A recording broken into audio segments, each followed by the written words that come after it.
Hello, I am Daniel Bloodworth. We are Easy Allies, and this is the Easy Allies podcast.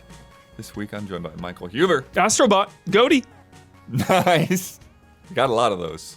A lot of Goaties. Michael Damiani. How's it going? Making it all happen in the control room is Isla Hink. Yo. And Gabby is watching over us. Damiani, is Nintendo nervous about Astrobot? Are they upset? Yeah. So don't be too mad. I haven't seen the state of play yet because I was at just work. got back, so, yeah. Okay. But I didn't Astrobot's see going a to blow your headline mind. that Astrobot was announced, so Sick. I'm assuming it was sick. Very sick. Yeah. Okay, good. Yeah. Friends, we are here to talk about what's new, what's news, and what we've been playing. We just watched that state of play and the Silent Hill showcase, so we're going to go through all of that stuff. We've got the April sales report now, some interesting movements in there. GTA 5. I don't think so. But. Stop. And then we've got a bunch of games. There's so many games. We got Paper Mario. We got MultiVersus. We got Rakugaki. Centum, which you might not remember. It was just revealed a little bit ago, but I played a little preview of that. What are you talking about, dude? It's that game is wild. The game is wild. All right. Call of Duty's coming to Game Pass. Lot to go through. We're gonna start off with state of play stuff. Huber's not feeling it. Not at all. Not 0 out feeling of it. 10. Horrible. Horrendous. I would have guessed Yeah, based on it's the terrible. fact that they didn't call it a showcase that there was probably not any like big heavy hitting juggernauts in there. Yeah, it was not great. I think it's all right. I think it's fine. I It's wasn't expecting a lot, but I do think that the disappointment for the summer showcase, which traditionally is when the big ones hit, is I understand. True. I understand. True. And also, it's a build-up, Bloodworth. It's a build-up of, like, you can only have so many uninteresting state of plays in a row before they start to, like, really grate on you. You know what I mean? Where it's like, okay, we're ready for the big one. We're ready for something. We're ready for something. And just, like, you know, that builds up. Yeah. We started off with a game that before was a nothing teaser. Yeah. And Concord officially finally revealed now. Oh, that's what this is. Okay. Sorry. Yeah. I was like, what am I looking at? Yeah, so Blood, this it's is so they funny. started off with this long cutscene with these characters. I know. Like this It's barroom like brawl. Yeah. It's like so- Guardians. It's so It interesting. is a lot like Guardians. It totally Very is. Guardians vibes. It's so interesting because it's like, okay, they show the trailer, which is they show the CG trailer, which is in some ways the smart thing to do if you're making this game, because it's like, hey, let's get everybody attached to who these people are. This is the way to do it. But if you've never seen the game, you're like, why am I watching this? You know, we only have Right. 30 minutes here. Like, let's get to the meat. Let's get to the actual games themselves. But then they show the gameplay, and the gameplay looks amazing. So it's kind of like, okay, now that I know the game actually looks good, now I kind of want to go back and watch the trailer after I know that, like, hey, the game actually looks good. Right. Let me watch this trailer to learn about these characters. So I feel like in some ways it's in the proper order, but also in the wrong order. Like, do you show the game first and then show the CG trailer? I think Like, it's really tricky for this kind of game because it's like, it's a multiplayer game, but it's a game shooter. where you hero want shooter, people hero to shooter, get Damiani. attached to their characters. You know, you want to feel like you care about this character, and like Apex has done a really good job. And about Overwatch, that, of course, and Overwatch as well. Yeah. But I definitely, I feel like this leans a little closer to the Apex side of things, at least in terms of like the way things look when people are moving around. Maybe visually, but like obviously gameplay, it's way more Overwatch because it looks like small arenas versus a giant battle royale open world. Yeah, I guess you're right on that. Yeah. A lot of checking corners. Yep. But it looks very good. Honestly, gameplay wise, the heroes have a good vibe to them, you know. Sure, I mean, you can compare if you want to anything to everything. That's my brand, chat. You know this. I'm always like, oh, that's like that, that's like that, that's like that. Of course, I mean, this is Overwatch in a nutshell, Guardians of the Galaxy vibes, but it looks like it has a very good personality, and the heroes themselves look unique in terms of like from one another, maybe not in the grand scheme of things, but like from one another, they all have their strengths. And I think they kind of did a smart thing where today they're focusing on like 5. You know, it's like, oh, this is the crew of 5. Yeah. But then if you look at the PlayStation blog post, they're like, no, there's going to be 16 characters at launch. It's a good amount. And then they're going to be adding more with free updates. Yeah. The 2 things that I'm definitely wondering about. One is they're talking about like you're going to explore the story and learn more about Concord, the area, through like these vignettes, like weekly vignettes or whatever. You log in and you watch, maybe one of those, like what was in the trailer. I don't know. Yeah. What do you think about that kind of thing? How much of this have you seen, and when it works or doesn't work? I think as an idea, it's nice and it sounds good, but I am worried about that execution. Just trying to... Like, I love trying to get us more connected to these characters, obviously, because that matters. That makes me as a player invested. But I'm nervous about how effective that is when it's just a 5v5 arena shooter. Like, really, how much story and stuff can you have when it's just a deathmatch? Like, I don't see that working. I'm always open to it, though, because I want to be more attached to the people I'm playing as, but... I mean, it'd be interesting because in... Overwatch, right? All the story was told through pretty impressive trailers and comics and stuff, and like that's all external to the game entirely. So if they're trying to put it in the game, it's such a hard, like, hero shooters are so interesting to me because it's like it seems like they either come out and get huge immediately or die harder than anything you've ever heard of. Yeah, totally. Yeah, so Isla paused right here on this character select screen with a ton of different things. They look cool. It's interesting. On the very, very far side, there's sort of like a separate box where they're like free agents. It's probably because you have to buy heroes, and those are the rotating here. You can use these ones this week. I would bet my life on it. Maybe. I would bet my damn life on it, dude. If this game's free to play, you got to buy or earn these heroes, and those are the rotation. Well, I bet we don't know that it's free to play yet. Yeah, that's we the don't. question I mean, that we it have. needs to be free to play. Thank you, There's going to be Thank a you, my huge man. problem. Yeah, exactly. This game is cannot DOA. afford to be any kind of price. Thank you, my man. Thank you. Can't. It just can't. There's Correct. just if you want to compete, I don't care. No matter how good it is, you got to make it free to play. Yep. End of 100%. story.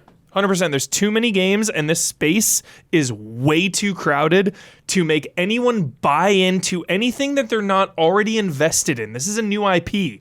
You know, no one has nostalgia for Lennox. Like, yeah, put it in the hands of people to see if they become attached, for sure.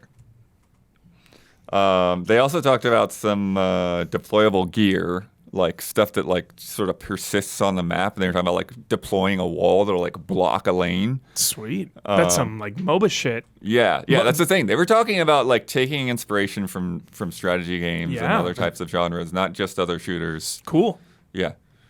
Be interesting if there were like trash mobs on the field that you could kill and buff up. Like it was actually, yeah, dude, honestly, why have we not, do we have that, chat? Like, does somebody tell me, I think people have tried some of that. Do we have a hero shooter cross MOBA? Because Smite kind of? Smite kind of is a great example. Yeah, I would be down with that. Oh, they also, it said they're taking, I don't know how, but they said they're taking stuff from fighting games as well.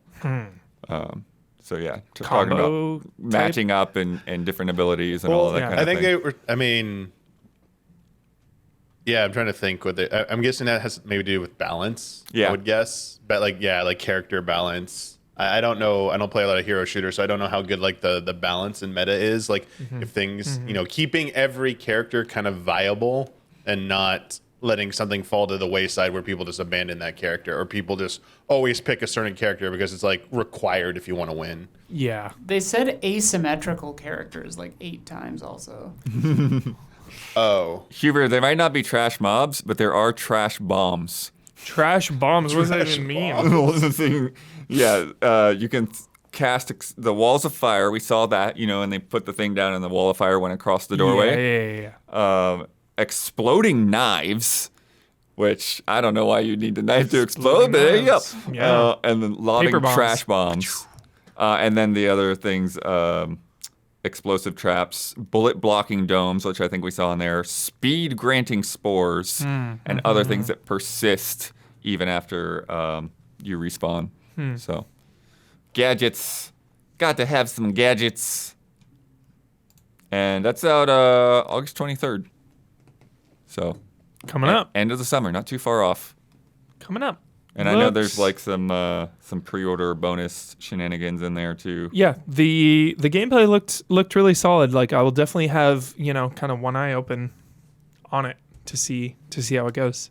It looked good. Dami, you trying to say something? Okay. I mean, maybe this it seems like a good time, like end of August. We don't know how the rest of the year is going to play out, but August tends to be a nice, good month for, sneaking in releases. Yeah. Have a little bit of breathing room. I do think that tends to be a good time for new IP, unless something like Baldur's Gate 3 just drops and it's like, this is when we're releasing now. Yeah. August is my birthday. God of War PC version confirmed for God of War Ragnarok. All the frames. September all the September frames. 19th. Yep. The blog post said something like, true 4K texture. Oh, no. 4K. PS5 can't handle it, dude. Cannot handle this. Oh, no. So that's funny. First look at Dynasty Warriors Origins. A franchise that will serious be needs an here Origins? when I am just skull and bones in the ground. Dynasty Warriors will still be going strong. This is a franchise that will never end. Yeah. I mean, a couple a year most of the time, right? Yeah. They've kind of slowed down a little bit from that pace, but there's still a lot of Muso. It looks great, but I would be lying if I told you that Musos are the genre that I try so hard to love and play, and every single time, even when it is something I beloved like Dragon Quest, I just cannot get through them. I just cannot. There's just such a disconnect when I play these games where it just like mindless fun is great fun. But like Dynasty Warriors, I just cannot get emotionally invested in ever. And I try so hard. I try so hard with Musos, man. Hyrule Warriors, Dragon Quest Warriors, like I can't. They go on forever. They go on forever. Yeah. So I do feel like that. Like you can it's only like spam attack. I feel like even if you, yeah, I feel like even if you like them, like unless you're like really hardcore, yeah. you don't necessarily play it to finish it. It's like, see the oh, I'm credits. gonna like, And that's how get I into play this games for a little bit, and then I'm gonna move on. It's Yeah. like you're getting your money's worth. They're ensuring that you pay $60-$70. You're getting like hundreds of hours of gameplay. It's like, here you go. Yeah.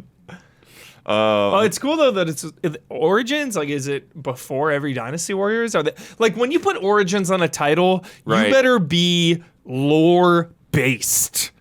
You better have some epic narrative reason to call yourself so and so Origin. Dude, there is no word that kills my interest in a game more than Origins or Rises, Chronicles. Chronicles, Souls. Yeah. Like, just stop.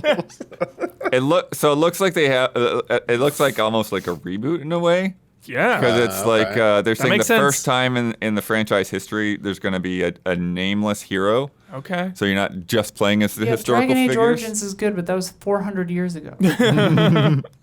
Also, they pointed out, which is something that I forgot. And that was also the first the one. first so. Dynasty Warriors was a fighting game, and then it's Dynasty Warriors 2 that actually I started forget this that. genre essentially. I forget that, dude. That's crazy. Yeah, man, I played this shit on like what PS1, dude.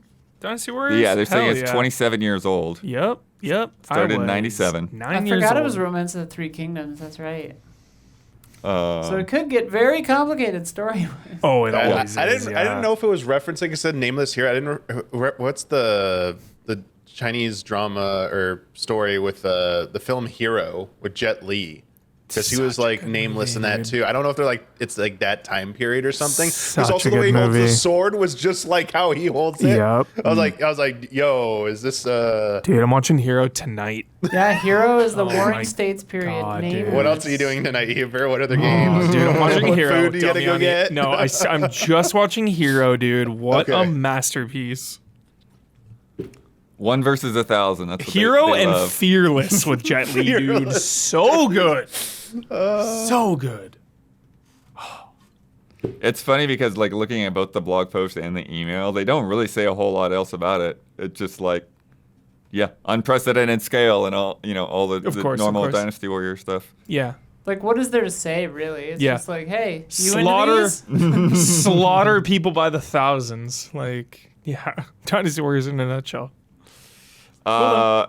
Next up, a game we should have recognized and didn't realize this is what it was until we got to the name. Infinity Nikki coming to PS5. What the? Is this style savvy? It's Wait, a why is there dress-up game. platforming? It's like a platforming dress-up game. Wait, you play as a- Yeah. Open Oh, world you're dress up kidding. adventure is how the blog post describes it. Yeah. Like, I assume it won't be good, but like I. Oh wanna man, that dress battle up. gameplay looks so slow. I don't know why this game feels like a meme to me. I mean, It's it is. like, yeah. Yeah, To I me, mean, it feels like a Hoyoverse, but Mm-hmm. like -10 kind of. But I don't know. Special abilities are different outfits. You got the little cat sprite friends doing little extra things. Give me the dress up and the like little creatures, and take Mm-hmm. out all the everything else. I mean, maybe there is. Why is all this photography? Oh, Yeah, the photo shots. I'm not sure I know what's going on there. You got to take pictures of your outfits, Blood. Come on. Okay. Infinite yeah. possibilities. I mean, the there's a it seems like if you're And they in got this like anime woman hanging. what the hell hanging was by that? chains at the end of the Yeah. thing. Is I'm there like, like gonna be a okay. big twist? She seems nice. Is it not a happy game? seems like if you're into that dress up stuff, it'll be good. Like, Oh, visually and they actually stuff. have some of the items here. So the floating outfit Hmm. become lighter and effortlessly Oh. float over obstacles. We saw have- that in the Princess The Peach impact looking one. gameplay. That's Yeah. cool.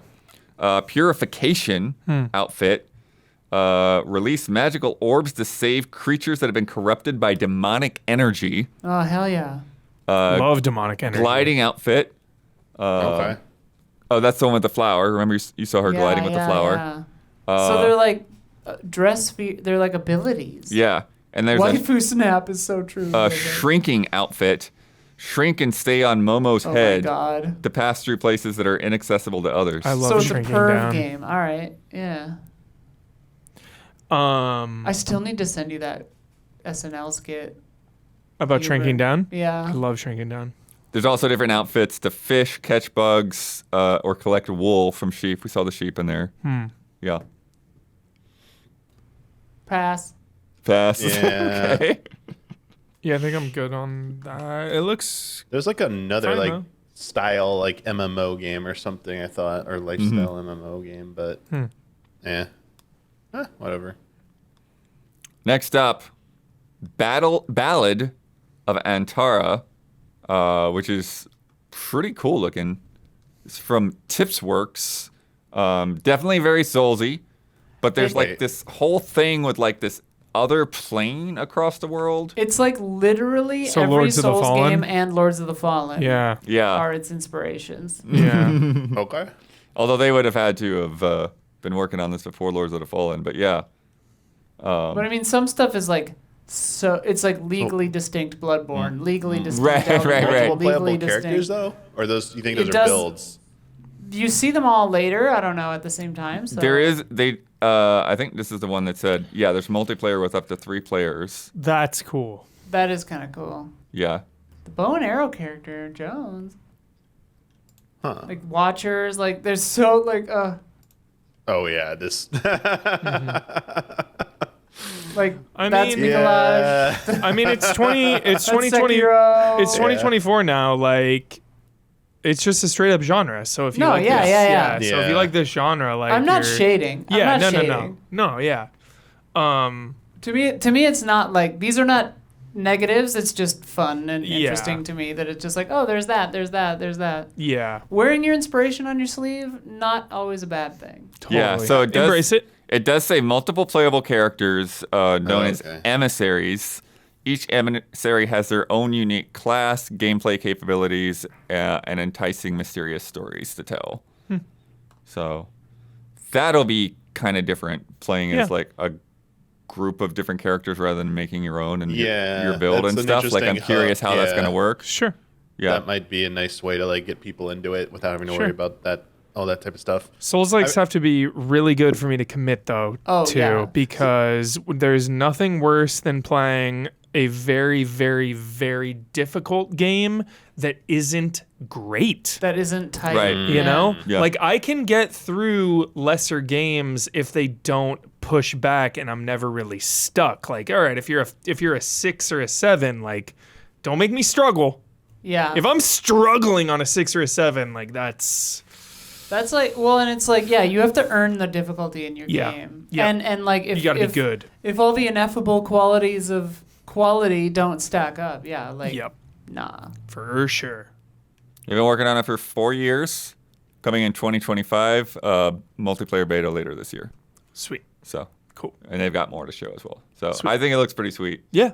I think it could definitely be up It's there, looking pretty sweet. like alongside like Stellar Blade or Liza P, something Dude, like Stellar, that. dude. I think it, like High I don't praise, know, dude. Stellar but Blade and I Liza think, P, top tier blood. I it's don't got know, that man. potential. I think it's got to compete with Wukong. Let's see how Wukong Yeah. is. That Cannot as well. believe that wasn't here, but Keely's probably got it. I think Keely's got Wukong. Yeah. I do. Behemoth, which we had Looks seen sick. before, VR game. This is our little VR. two game VR block. It looked really good, Damiani, for VR. It looked really, really good. Look Yeah. at this thing. You've got this grappling hook. You've got these giant monsters, and Yeah. you've got a lot of like regular enemies, which you fight in the same spaces as the giant monsters, which I do appreciate that. I think Yeah. that's pretty cool. I also like that you use that grappling hook in combat. Yeah, it looks cool, dude. And one of the things that they're saying in their blog post is that they built the spaces according to the scale of the monsters. And so just even traversing the world, you kind of feel like I'm a little out of place. Yeah. Because this is a world where, this is made for the big old thing. And that's, It reminds me of Painted World from Dark Souls. yeah. Sure. And yeah, like I think that this may be one of those things that like gets me to like pull out that VR headset. It looks sick as shit, dude, for a VR game. It looks exactly like what I want out of a VR game. Really I mean, you're slicing somebody's good. face yeah, off. Of course, dude, it's a Huber sign me up. The combat looks excellent. game. And you've played the Walking Dead. Saints and Sinners, Yeah. top tier VR game. Really good, like emotional choices. Get enough Yeah. for PSVR 2 to go out and get one. That's the thing, man. It's pricey. It's pricey tech, you know. Heavens no. You gotta love it to buy it. I feel like. They seem to have already kind of put the messaging through that they're not supporting the PSVR 2 very hard. Something about a curse. It's an Something about a ancient curse. curse that somehow you're able to use to your advantage. Why? That's a mystery. Red Skies come in with a quote here that says, "Building on our work on the Walking Dead games, we have continued to push our gore tech and dismemberment systems in There it a way that players should find truly satisfying." That was directly to me Yeah, right they there. might as well have just said Michael Huber. Yes. They talked a lot about the pucker factor. Ugh. But we don't have to. No, we don't have it. Basically, just like, Yeah. the holy crap when Yeah. this thing comes down. Yep. This next one will make me buy a VR too. No, it Alien won't. Rogue Incursion. I think it will. I mean, if you don't need- this you thing can is good. borrow the one in the other room. We Just have bring one? it back. We have like 5. We have every VR. Oh, okay. We Here at don't, the office. but we Okay. have 4. I want to think. play LV, because 3, I 4. love aliens more than anything on this goddamn planet except Resident Evil. So I'm Wow. always optimistic. I'm Is it usually just disappointed. PlayStation, or is it on Quest as well?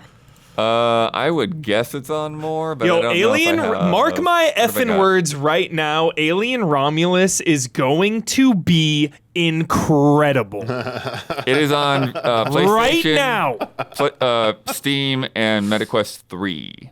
3. Yep. They're moving on. I They're might have to leaving you get a behind. 3, dude. Look at my eyes. I'm telling you right now, Alien Romulus. I don't even care about this game. I'm telling you Maybe. about Alien Romulus. I promise. I promise. Could be. I will refund your ticket if you are bummed. No, You At can't me on afford Twitter. that. You I cannot definitely afford cannot that. afford it, so please try to like it. But just let me know on Twitter if you do not like it, because I vouch for it. I think it's going to be amazing. You have no way of knowing that. The director and the writer and the actor are all incredible, so Yeah. that's the best thing to know before going into a movie. If they're all great, Several people in chat are saying that they're going to choose to hate it so they can bankrupt you. rude. I trusted you, chat. Come on. Thought we were closer than that. Important that they get this right, but they did talk about the xenomorphs tech, trying to make them unpredictable. Excellent. That's good. Okay. Dynamically spawning and pathing with countless unique possibilities. I Even mean- we couldn't tell you exactly where and when each xenomorph will strike. If the scumbags out there supported Alien Isolation, we could have already been living that fantasy. So, Alien Isolation should have kept those goddamn androids out of it.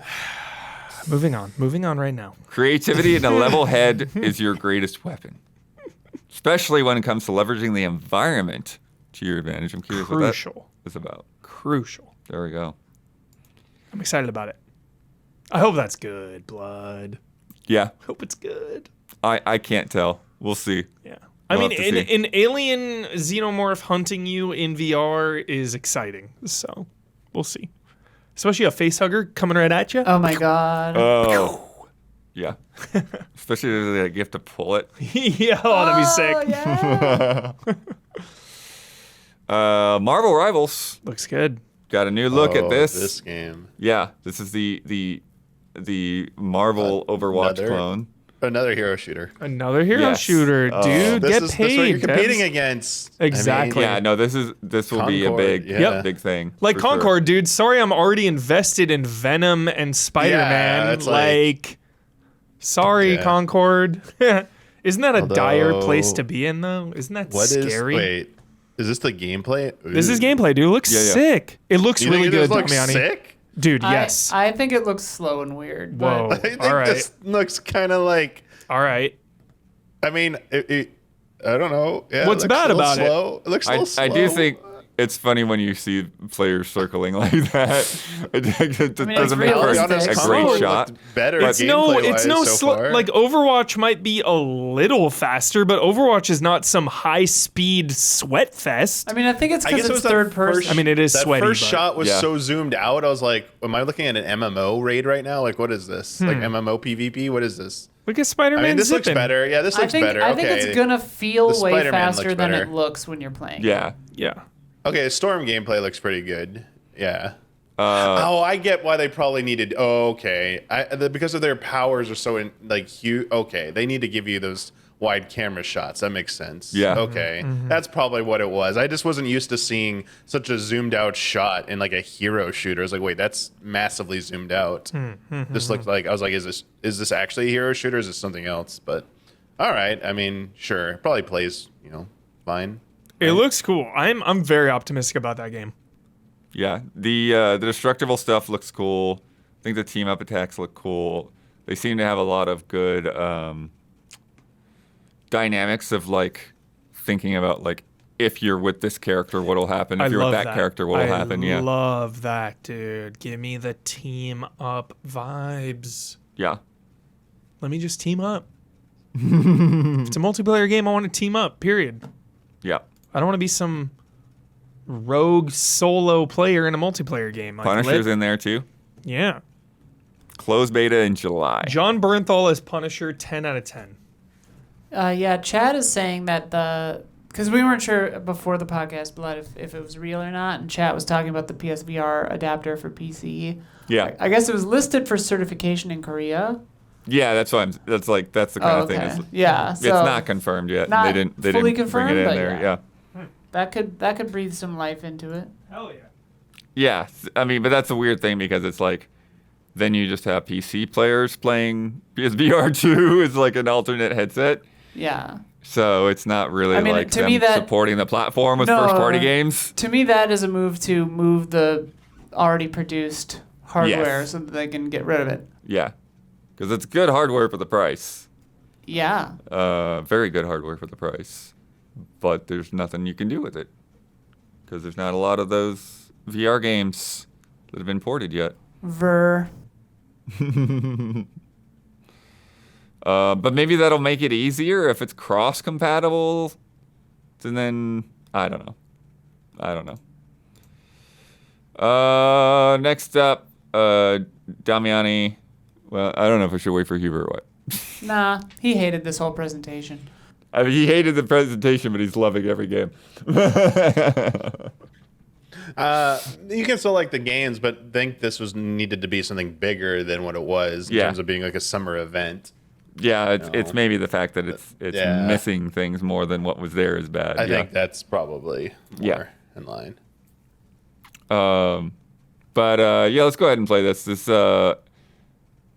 Where Winds Meet. This is our other sort of Souls-ish game, but definitely like a lot more Chinese mythology. This crazy big old giant fish. This one looked a lot more solid to me. Yeah, you like this one more? I mean, I don't think either of them will probably be great, but like, this one looks more. This looks more Polished. Sekiro than the Yeah. other one for sure. Oh Yeah. yeah, this definitely looks more like a Sekiro style game. Open Oh, what world, the martial arts, craziness. Oh yeah, like how fast paced that is. Oh yeah, this is Sekiro. I mean, yeah, that's Sword State Ancient, this like is straight yeah, up and down. this is just Sekiro.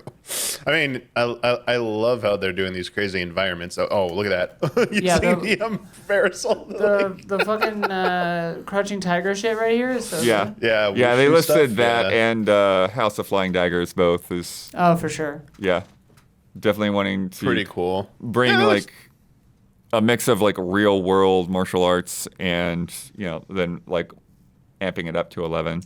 Yeah, that looks pretty cool. Oh yeah, Hubert, this is the one we were talking about where you can observe animals and then learn moves from them. Oh, I thought that was Wilds. No, that's this one. Okay. that's this one, yeah, Where Winds Meet. Love animals. Yeah. Better than humans. So Like scroll style skills, like leap like a Mikiri giant counter? toad or roar like a lion. But no, they're saying like you see the animals in the environment and then like you observe them and like learn a move from them. All right, gotta learn Mikiri counter right away. Straight up, dude. Which animal? What animal is teaching me Mikiri counter? Probably a jaguar or something. I hope that you're out in the wilderness and then you see like an animal literally like parrying a spear, just like doing the actual move, not acting like an animal. Breathe fire like a dragon is an interesting one because it's like I watched a fire-breathing dragon, and so now I know how to breathe You're fire. like, oh, That's how you do that. I've learned the martial art technique of fire breathing. But we have to put this line in for Huber. All skills that can prove incredibly useful when faced with an array of foes, whether human or maybe with that giant bear you accidentally provoked. Excellent. Don't kill the bears, though. Let them live. Let the bear eat you. Yeah.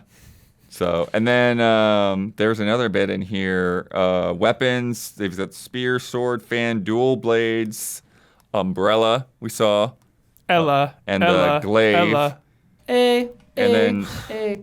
this one also has an acupoint hit to temporarily freeze opponents or chi grip to disarm opponents and launch a counterattack. Force grip. Let's call it like it is. Yeah. Acupuncture. So it sounds like there's a lot of cool things to find and learn for different mix up the combat, which is good. Sure. And that one I think doesn't have a date on it at all. Like, just stay tuned for more news. Stay tuned. Yeah, I Great think it's now in movie. development. Yeah. See you in 2027. Six. We knew about this, so it's kind of a nothing burger. nothing Until Dawn burger. remake. This is so bizarre. Here it is again. I don't He want to was hear. pissed, dude. I don't want to hear anyone talk shit on The Last of Us remake, dude. I've never heard of a game that needs a remake less than Until Dawn. Straight up, I've never heard of a game that needs it less. Well, then it's like, Utterly bizarre.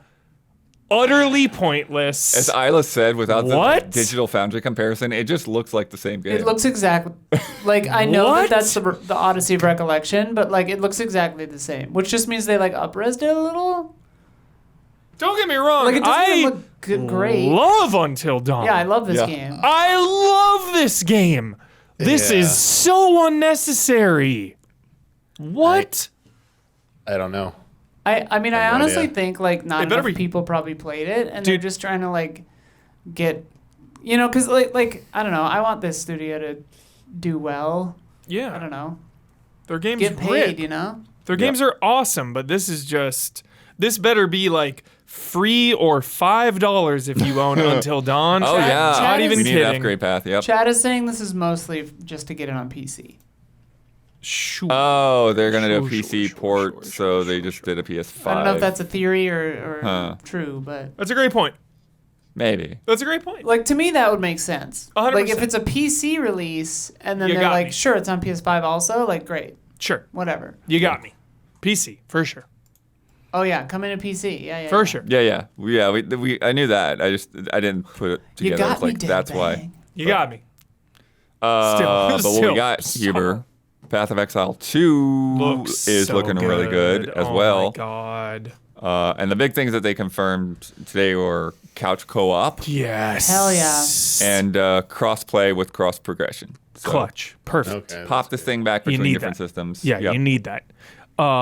Like I said during the reactions, Diablo. It's interesting right now, this exact moment, because Diablo 4 has turned it around, and it is great now with the Loot Reborn season. You have a Diablo 4 expansion coming out at the end of the year that everyone has forgot about. That's supposed to hit this year, and it's just such an interesting time for these two to go at it, because Path of Exile is for the lovers of the genre, whereas Diablo is trying to be a game for the masses. You know, Diablo wants to be a game that everyone is invested in, but Path of Exile is unashamed to be so hardcore for what it is going for. And this just looks so good every time I we think see they have it. talked about that, though, about wanting to onboard new animations people look so easier. good. Yeah. Free to play, by the way. Free to play, you got nothing to lose by hopping in. How do they monetize? And they're going to continue to do Seasons. expansions for both games. So the first game's not going away. So Which is a bold choice, but Path of Exile 1 probably makes a good amount of money still, so. good grief. So at the conclusion of Path of Exile 2's six-act campaign, you'll gain access to the end game. And each of the more than 100 end game maps has its own boss. Wow. Insane. Path of Exile is like the most content you've ever played. Jeez. It's just insane. Yeah. Sorry, Dynasty Warriors. Yeah. And it's like the most skill tree you've ever seen. The biggest, Oh, yeah. the meme of a skill Yeah, tree yeah, yeah. you've ever seen. It says 700 equipment base types. Yeah. Good God. It is. 1,500 skills. Yeah. So it's funny. It's funny, actually, because, again, Diablo, great timing for that season and Loot Reborn to really turn it around, because it's like, how hardcore do you want your ARPG to be? Do you want it to be chill? Hop into Diablo. Do you want it more hardcore and extreme? Hop into Path of Exile. So you get to choose. Silent Hill 2 was next, which we can talk a little bit about, but we're going to get into a little bit deeper after PlayStation's. So bummed. But They definitely made Angela look different. yeah, They made him look a little better, but still different. Which I guess, you know, because they're doing facial capture, motion capture, they have to resemble the actors in some regard, I guess. But, yeah, Yeah. We'll talk about it. We'll get will. we'll get a little deeper in there. But October 8th announced that State of Play. So everybody knows that it's coming out at the right time. It absolutely is. Yeah, perfect timing. Perfect timing.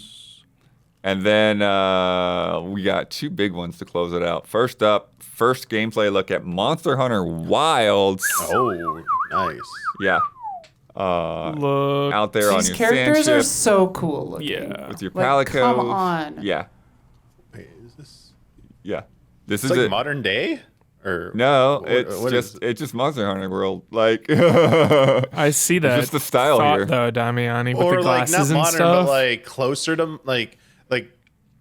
It's a Yeah, the parallel setting reality, I seems- guess. So they might Yeah, be the catching setting up, I seems guess, way but- different than any of the previous ones. I think you're That's right, pretty cool. I mean, it's Damiani. cool. That's sick.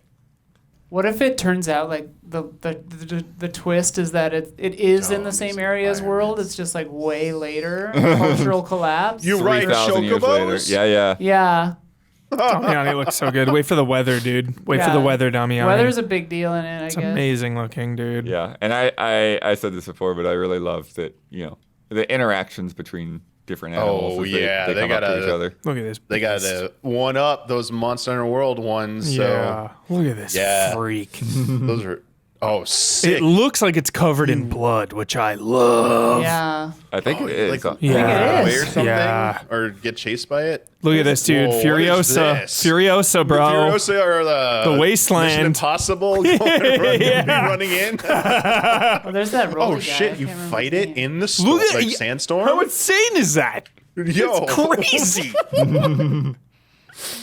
There's some good monster parries here too. I think I'm about to do one of that them. is Yeah. that. Oh man, look at the lightning Yeah. hitting that like monster, the little monster next to it. Looks insane. What is this? Is that lick tongue or whatever it's Yeah, called? we got a Pokemon? Yeah. spiky tongue frog boy So here. cool. Such a cool monster. I mean, if now I'm kind of like theorizing on this, like being maybe it's a descendant of Puke Puke because its tongue That's is pretty similar. hilarious. It's like a big beefy Oh Puke dang! Puke. Yeah, there we go. That's cool. Dude, it looks so good. It looks Yeah, so I mean- wild. Yeah, the Yeah. lion-looking one it seems to always have like a pack with him too, which is It's- really tricky. It's so funny because in these state of plays and all these press conferences and whatever the hell you want to call them, directs, whatever, it's so funny because I don't give credit to known quantities enough. You know what I mean? Monster Hunter Wilds, dude, it's going to be amazing. Who the hell cares? I don't need to see it. Move on. Which is not fair. But that's how I feel about this, where it's Well, like, also, oh, like, it's like, last okay, time we Monster saw- Hunter, 10 out of 10. Okay, Last move. time we saw Wilds, it was a title screen. yeah. Yeah, Like this- we didn't know. We haven't seen any of this. I know. It's not fair. And you It's know not that's fair. like just one little small area of the world. Like yeah, Yeah. This is Yeah, good- it's going to be good so stuff. big. Good Oh stuff. my god, I can't wait. Yeah. Looks perfect. And on the PS5, dude. Looks perfect. Watch Tar. God damn it. I'm very curious why God. that makes you think of Tar. Tar tonight. Oh. So the Lydia lion, Tar, dude. the lion-looking guy is called Doshaguma. Sick. Yeah, highly territorial. I think we figured that out. Yeah, seems like. And it seems to roll in a pack. Yeah. And then the tongue boy is Chatacabra. Chutacabra. Oh. Adhesive saliva to attach ore and other substances to its forelegs to strengthen itself. Adhesive saliva, dude. What? And then, the Ceratonoth is one of the smaller ones, the guy with the big spike on his back. Dude, The male is a lightning rod to protect the others in the herd. that's Oh, incredible. that's what that was doing. Okay, Yeah. That's Did you sick. ever watch Our Planet 2 Bloodworth, season 2? 4 I have He's episodes seen not every for single one sure. of these. I couldn't tell you 100% for sure. Until I might have. Dawn Dude, on they make PC they have like will a require they have a legit PSN. That's true. narrative. A lot of creatures use Gotta watch saliva as adhesive. That's a cool thing that you just kind of said, is that the monsters are interacting with the weather, which I think is really cool. Yeah. God, this game's gonna be sick. The chocobos are called sacrets. Do we know the Okay. title monster yet? I don't like think so. the Not face for of it. sure. We don't. Probably not Okay, yet. okay. Yeah. No. Cool. Maybe Probably Keely's waiting got on it. that. Maybe Keely's got it, or too soon. Maybe. Oh yeah. Capcom loves do multiple trailers. Yeah. Like at big events. So yeah, there's probably another one coming that will. Oh, you know yeah. what? That he probably has the monster reveal trailer, like the title Yeah. monster reveal. Need that. Absolutely. I Need that. believe it. I believe it. It's either that, or we have to wait all the way to the Game Awards. There is No. a I mean, it's ton of stuff in this 2025, blog. so- Yeah. So definitely Yeah. go and read that PlayStation blog because it just keeps going and going and going. Oh, Nice. sick. And then, one more thing, Astrobot. All right. And it's just Astrobot. That's the name. Yep. It's the gritty hardcore Oh, reboot. cool. Here it So is. Astrobot- We're getting him not a VR, real right? game. It's just not VR. Tell me 10. now. It's not VR, right? 10 Well, out of apparently 10. the director of Wilds tweeted out that they'll have more footage at SGA. There it is. Nice. There it is, yep. The title There's monster. the double dip. Thanks, chat. Thank you, chat. Yeah, Astrobot's a 10. In actual like 10, Astrobot. Astro's Playroom, Astrobot, they're both 10s. It's one of the best VR games I've ever played. It's one of the best platformers I've ever Whoa. played. I'm not being Wait, like hyperbolic. Star I'm not Fox here? exaggerating. It's an A little actual bit, yeah. 10. It's Got it all, Damiani. Yeah, it does got it This is all. why There's we're a lot of saying Mario variety. Odyssey is upset. Yep. Nintendo is suing us. Oh, sick. Nintendo This is like a suing everybody. Oh, here we go. It's not VR, thank God. Nope, No, it's no. a 10, Thank Damiani. God. No, it's an actual video game. Yes. Look at this. Yo, Astro's Playroom's a 10. Yeah, it was really good. But yeah, there's a lot Alright. of cool bosses. There's a lot Little of sumo cool little fight fun boss. things they do. Yeah, well, Power-ups there's those there. frog gloves he talked about. Oh, nice. So Yes, some platforming. Looks like the best Mario game since Odyssey, dude. For Ooh. real. I mean, Wonder was sick. Casino Wonder Zone? was sick. Hubert, Wonder there's a did- I casino know. zone? I Oh know. yeah, there's Just the wait, sponge- so Damiani. What The the- sponge. Damiani, wait for sponge the thing, reveals, you suck dude. up water and get big. Underwater, baby. Wait for the. Look at that reveal, Damiani. Oh, Look at that. There they are. There they are. There it is. Throw The some in gang's all there. here. Nice. Wait, that's a PlayStation. Welcome to the Astrobot series, Damiani. I know, but like that was in the. I thought that was just like the gimmick for the one included with PS5. I didn't know it like fully embraced that type of Yeah, I think that they Yo, are. look They're at just going these all in on that boss stuff. fights. Incredible, dude. If It's somebody- goaty. If somebody told me like, "Hey, these games are just like brand integration for the Sony PlayStation, but they're actually incredible," I would be like, "Nuh-uh." But they are incredible. They're really Oh good. man, look at that. Nobody believed me when I was. Yeah, I oh, will yeah. never forget. I was the first one to play Astro's Playroom on VR, and because I just say 10 out of 10 goaty all the time, I was like, does guys, devalue Astro Playroom is actually fucking goaty. Everyone's like, nah. And then it was like, okay, it's actual goaty. It's actual goaty. This is like legit. It's a goaty. Yeah.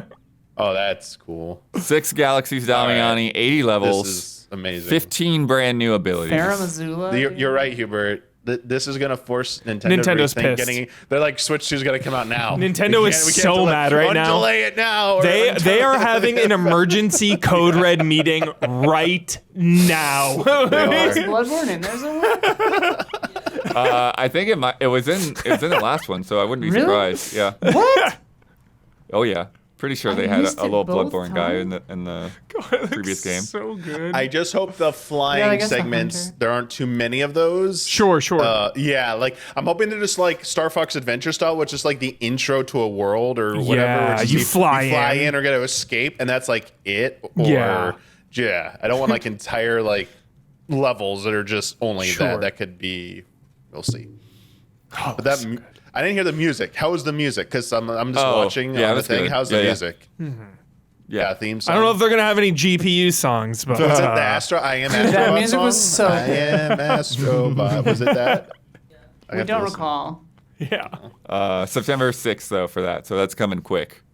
It's right at the tail end of the summer there. Hell very, yeah. very end. Incredible. Game of the show by far. Back soon with more details. Keely. Pre-orders open up on June 7th. Yeah, that does sound like Keely, doesn't Keely's got it all, dude. That's it? the Keely reason. might have this. That's the reason the PlayStation State of Play was a D plus is because Keely has all the goods. I think a D plus is what I got in calculus in high school. Oh boy. Oh boy. I mean, to be fair, we spent all of our energy in class just tricking him into playing Neil Diamond records and never teaching us calculus. So I think he kind of just wholesale gave the whole class a D. Jeez. Yeah, because I These do definitely not would have get gotten degrees. better than that if you did the math. But All didn't right. do the math. That's it for PlayStation.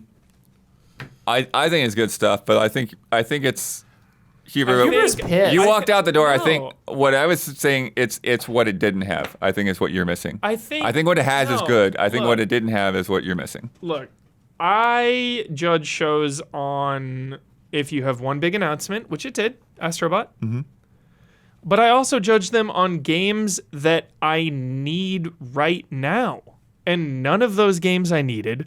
None of those games, obviously except Monster Hunter, which is a known quantity. None of those games were like, I'm going to play that until the end credits. Silent Hill 2. Also, different you're gonna because play of the that. transmission, which is, it's like, okay, here's a little prologue to like the transmission, which we're about to see. Yeah.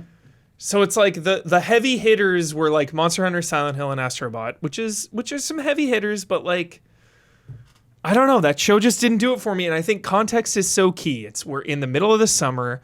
PlayStation has been kind of taking a back seat with their first parties and kind of resting on their laurels, so to speak. You know, there hasn't been a huge. I mean, I think that's true of all first party right now. It's first party is in a backseat at the moment. I don't care what anyone else is doing. I care about what Sony is doing because this is a Sony state of play. I don't give a shit what Nintendo or Microsoft is doing. It's like, dude, Sony yourselves have been coasting. They have been coasting. They haven't had any huge heavy hitters. So it's like, okay, I'm expecting those announcements for the Sony heavy hitters that are in the future. And like there were none. So I think it's pre SGF. We're in the summer. Yeah. It's E3 season. Like I it's think all they're about saving context. it for SGF. Yeah, it's all about context. And like this moment was a big moment for Sony because they haven't had any lately. So I don't know. I don't think Sony's saving anything for us. They're going to show us more of what they had here, but they're not going to. yeah. They're not going to show us because they don't have a anything conference else. or anything, right? Yeah. This was it. This is their thing. I think this is just what this year will be. Last year was an insane year for video games. Exactly. Last year was one of the greatest And now years. everyone's been fired, so there's nobody to make games anymore. I think it's Yep. still an insane year for video games, but it's like I said, it's not the first parties that are leading the charge right it's now. the puzzles, the puzzle games right now. That's Yeah. true. It's the puzzle game utopia right now. And like Silent Hill is going to be on other systems and like, you know, like a state of play, you know, everyone goes so hardcore on the Microsoft things because it's like the buildup of like, yo, where are your first parties, Xbox? What is going on? And it's like, dude, Sony, kind of the same thing. It's like, yo, Silent Hill is going to be on other systems. Monster Hunter is also on Xbox or no? Is Monster Hunter I think Wilds? Monster Hunter is. Monster Hunter will come to everything. Exactly. So it's like, I mean, okay. well, it's probably gonna be on the Switch too. So basically, Yeah. they showed Astrobot. Sure. Well, they have Concord. Concord looks and whatever. Concord in a very crowded space. Right. Like, yeah. so that's why I'm gonna Yeah, I have to think lower Concord it. looks good, but it's what you're Yeah. saying is like being good and catching on are very different things. Yep. Lawbreakers 2024. Yeah. So like I judge all these by their first party exclusives. Like that's how I do it. You can agree or disagree, but like that's what matters in these types of presentations. Any kind of Nintendo Direct, Xbox, PlayStation Showcase, what do you have that I have to go to you to play? What can I not get anywhere else? Monster Hunter Sell Wilds me. is PS5, Xbox, and PC. By the There way. it is. See? Yep. So like, Yeah. okay, cool. PlayStation, cool. Yeah. I mean, So I think Yeah. it was pretty lackluster. Will they have any kind of decent crossplay? Is the question. I don't think they've said anything about that yet. That's been an issue. Yeah. All right, on to Silent Hill. This Yeah. Silent Hill transmission was basically just like watch the devs play the game for 20 minutes. Shit was sick. Except with a whole bunch of fades. Shit was Yeah, they cut between things for sure. It's so funny that you're like, I'm so hyped. I don't understand your reactions Yeah. today because you're so down on a mid state of play and you're so high on a mid so high on this. Silent Hill presentation. They sold the atmosphere, Isla, which is one of the Did most they? important things. Absolutely. The pace and the atmosphere were giving me such strong, good, cozy, warm survival horror vibes. To me, the pace is unjudgeable because they cut every like the longest continuous take in here, I mean, guessing was like maybe a minute. Yeah. But like for a horror game, if you want to see pace, you know, brother to Lee Pace, C Pace. Lovely pace. Lee Pace, dude, shout out. Halt and Catch Fire, shout out. You just fucking show a part. But like Yeah. they cut every time you would go through a door or every time you would do this or that and the other thing. And it's just Yeah. kind of like, what are you hiding, dude? Yeah. I don't know. Like I'm more cautious. I'm slightly less cautious, but I'm still cautiously optimistic. Well, the To stakes me, are so this- high. The stakes are. Yeah, It's they weird are. because the stakes are incredibly high, and also there are no stakes because Yeah. like we always talk about, this does not negate or erase the original. Yep. And you can always play Silent Hill Enhanced Edition on Yes. PC if you can get your hands on the mods. And Isla, that's where I found myself after this presentation specifically, is like nothing is going to negate the original, but this sold me on the remake. The remake itself. I don't give a shit if it's as good as the original, because it probably won't as be, because that is one of the greatest video games ever made. Yeah. But for what this is doing as a remake, to take me into the world of Silent Hill in 4K beautiful visuals, they absolutely nailed it. I mean, like, I will definitely say the pavement and the reflections and the lighting and the fog look incredible. Yeah, I think the fog trees is look really okay. important because I think the fog does match up pretty well to the original, Yeah. which is so easy to get wrong. Oh, for sure. Like I think that. even like those HD remasters were just Yep. awful. That with was a botched Oh my coding god, those thing were that they fixed. They fixed those are. But even once they patched those, they were Yeah. just not great. But Yeah. like, Yeah. I think that the people look a little strange in this. But whatever. Like, who cares? Video game human beings just don't really ever look good, except for Hellblade 2. But the sacrifice there is that you can't put a game in there. So like, you know. I do think that Laura looks good, and the reason I think she stands out is because kids usually look so Kids bad. do usually look scuffed, and like Laura looked pretty weird in the original. Like the people all look crazy as hell in the original too. You know, like let's not kid ourselves. The enemy designs are slightly changed. On it, like, I also think it's really interesting that because this sequence that's happening right now, where he gets the radio and the board with the nail in it, happens in a outdoor kind of like alleyway street area in the original, and in this it's in an apartment, which, you know, is cool and says like, okay, we're changing some stuff. It's like a remix kind of. They said they're expanding on the story, but it's largely the same, which is probably good, because I wouldn't want them taking huge like Yeah. FF7 remake swings on somebody else's content, you know? But yeah, some of the character redesign stuff has me a little worried philosophically. Like, changing costumes and sound design stuff might be muddling the messaging a little, but like, whatever. I like that you break car windows to get some items. That's neat. They need that Last of Us Part 2 glass shattering, though. That let me down there. I mean, the budgets are pretty. There's a budget disparity there. I would say by a couple $100 million. I mean, the rope tech in Last of Us still blows my mind. Yeah, I don't know. It's weird that I'm like. I guess it's weird and it's not weird that I'm so skeptical on this. It is funny to me that like, yeah, he sees this like rotten corpse on the road, and the thing that stands out to him is like, oh, I should get those matches. The match, I need those matches. Yeah. Like, that's some survival right there. Like, This note is so on the nose. this is what, and there's a typo, but like this is what, maybe in-universe typo. This is what has me worried, like, about the philosophy of this game, because it's like, we were talking about this in the reactions, but like they're saying the quiet part out loud, like, which in a game like this, like, that traffics in subtext and the whole story is, you know, subtext until you kind of know what's going on. Like, I don't know. It just, there are so many tiny little things that have me worried about this. But I was saying to Huber, I'm like, if I play it and I have fun, then it's a win. Yeah. You know? I think That's the thing, Isla, for me, is they sold me on the atmosphere and gameplay, Yeah. but I'm not sold on the Silent Hill part of Silent Right, Hill right. 2, which is the psychological horror. But boy, oh boy, did this trailer really do it for me in the survival horror gameplay department. Slow pace crawl through dimly lit, foggy, scary places while managing ranged and melee combat against freakos. Sign me up. Yeah. My memory, it's weird. I don't have a memory of the original game if it says things like collected Brookhaven Hospital 2F map on the screen.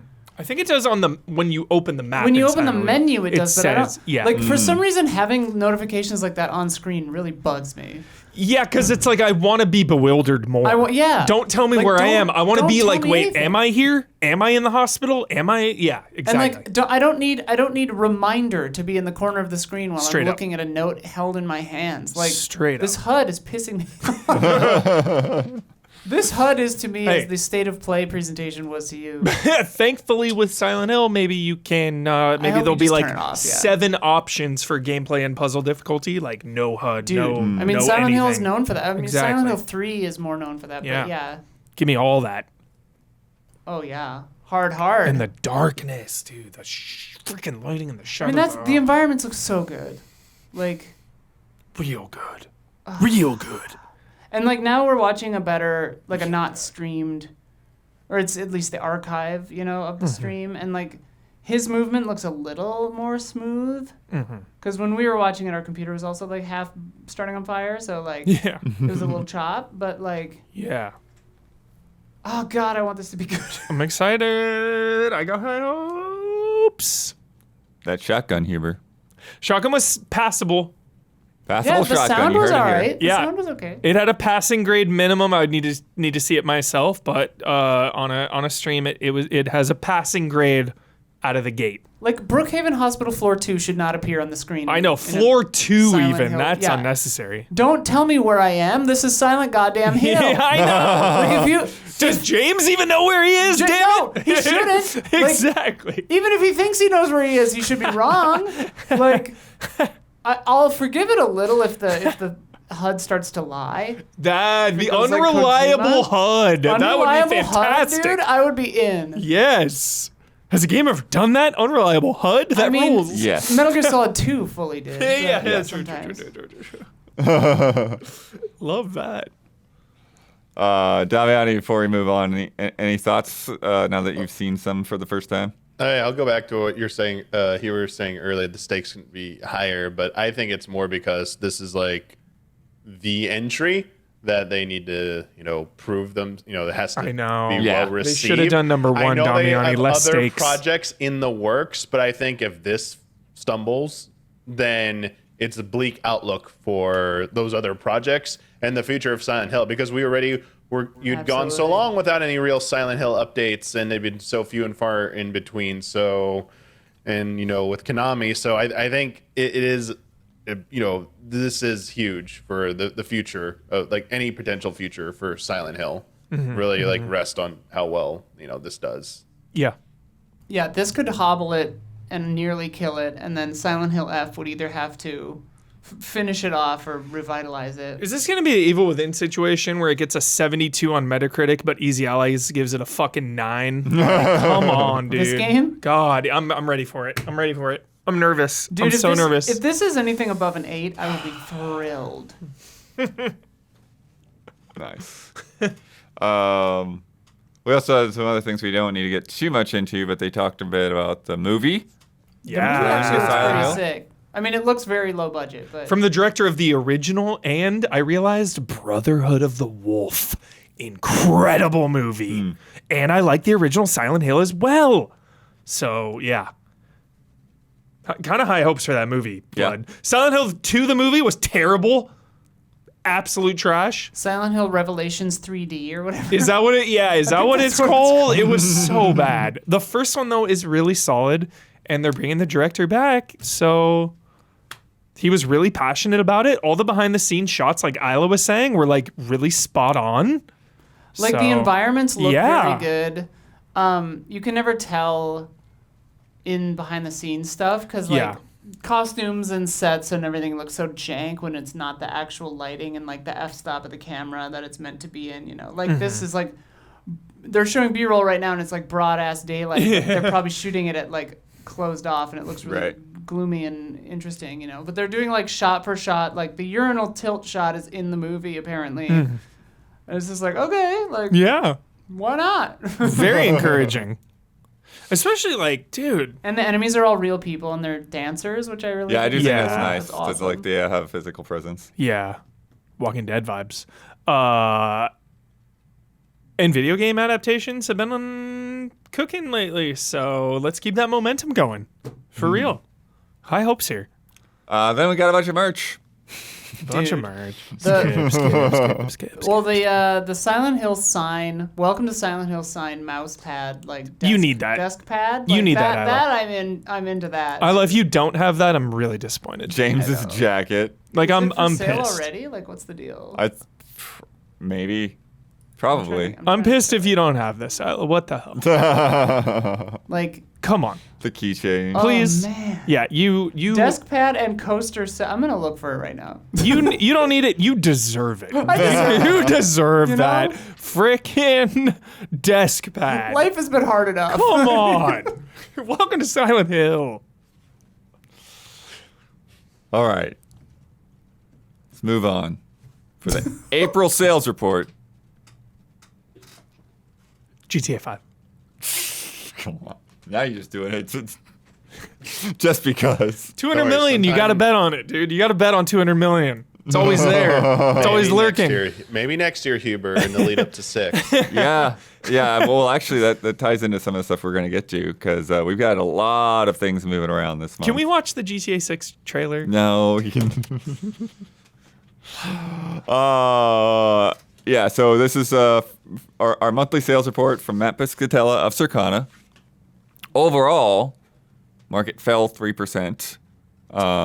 I think we were expecting that. I don't remember what was big last April exactly, but yeah, they're expecting a drop. Content was up slightly, thanks largely to Monopoly Go, Ask Gabby about it. propping up a lot of things. But accessories Damn are it. down. The desk mat is like the only thing out of stock. Damn it! There's like one or two other things. But it's only $24.99 though. That's actually a little less than I thought it would be. That's a steal, actually. That's yeah, really I good. thought it'd be like $50. Yeah. Damn it. Damn it. Restocking soon, it says. Okay. Overall hardware is down 43% from That's last year. a very big number. That's a big number, yep. Holy cow. All current console hardware platforms fell a minimum of 26% year on year. Jeez. With Switch showing the strongest decline, at minus 69%. Nice. So, yeah. Now that they've said the words, Yep. people are Time like, for two." we're going to wait. We're going to wait for that next Switch. Yep. For PlayStation, on a time-aligned basis, U.S. unit sales of PS5 hardware are trending 8% ahead of PS4, while Xbox Series is trailing Xbox One by 13% and remains slightly behind Xbox 360. And then let's get into our top 20. April, we got only one new game from April that made the top 20. Can you guess what it is? It is. I don't know what came out, dude. I can't think No, that far back. Big game. I can't think that far back, dude. Oh. Got some backing. Both of us played it. It's near Stellar. Stellar Blade. There it Jeez. is. How high? First place. Fuck Oh, yeah. wow. Fuck yeah. Whoa. Dude, Stellar Blade is one of my favorite games of 2024. I love this game so much. real? Yes, for real. I am obsessed with this game. I love it to pieces. I want DLC. I want Stellar Blade 2, which they just commented on, actually. Yeah, they're they were talking like, yo, about we're looking. DLC and sequel. Yep. I love this game. Good lord. I love this game so much. It's so fun. It's just so fun to play. It just feels and sounds and looks good to play. I love it. I hope we get more. Like Lies of P. This is my Lies of P of 2024, where it's just like, dude. No, there's a lot. There's a lot there that feels similar. This game to is me. just Is so there a demo good. for Stellar Blade? I don't hope wanna, so. I don't There wanna was one. I don't know if try it's it, still but I don't available. wanna- Yeah. Oh, Yeah. Okay. God, I love that game. oh Did, my God, the parries and everything. So that means, so if that was the only one on there, then that means that was not good news for Sandland, which also came out. Yeah. Sandland. That did not I mean, chart. it didn't Oh, the power chart. of anime. Dude. Yeah. Wow, betrayal, dude. Stellar Blade. Gamers Betrayal. Stellar Blade's debut put it at 16th place for the year, which puts Amazing. it right between Skull and Bones and Minecraft. Hell yeah. That means this month wasn't that strong. Yeah, it was No, not a as you're strong saying, month. They're saying yeah. even for April sales historically, like even though Stellar Blade was number 1, like it wasn't really that strong. of a Furiosa was one. number 1, but the lowest in 30 years from Memorial Day. So it's But the highest Right. performing Mad Max opening, right? That's- yeah, yeah. true. So Like Mad Max Fury Road didn't perform well when it came out. Yeah, I don't either. understand why people thought Like Fierce was Dread, gonna like Blade do huge Runner. numbers. But it Cowards. killed the conversation for the next Mad Max, is what I heard. Cowards. I read some about that Thanks, too. I everybody. feel that's probably premature, but Yeah, well, who knows? who I knows? mean, they're all cult classics. yeah. I'm seeing it tomorrow. Hell yeah. I'm very excited. I'm trying to see it tomorrow too. Yeah. Hell yeah, do it. seeing it kind of a small screen, but whatever. So before I get into this craziness, is there anything that you want to check in on? Yes. Red Dead 2. No. Don't That hasn't think been it's on there. there for like No. 10,000 years. Did Rebirth hang on and stay on the charts? Or did No, it finally fall? it is Oh, wow. off. Yep. Not good. Rebirth is off. Damn. Not good. It's All over, right. dude. It's because well- nobody finished. That is my Damiani. You can have all your conspiracy theories you want, PC, whatever. It's because people don't finish games. They're not going to buy 2 if they haven't finished part 1. Period. People do not finish games. I didn't finish part 2. There you go. Yep. So for comparison's sake, then, where's Dragon's Dogma 2? Dragon's Dogma 2 is at 7th place. Yeah. Like, yeah. Hang on, And I think they Dragon's just announced Dogma. 3 million on sales, Capcom. Yes. yeah. The just those two Good games. job, gamers. Just showing the different trajectories there. It's got a. It's wild. I don't think it'll have any impact on Remake Part 3, but I think might have some impact on potentially other Final Fantasy projects, potentially.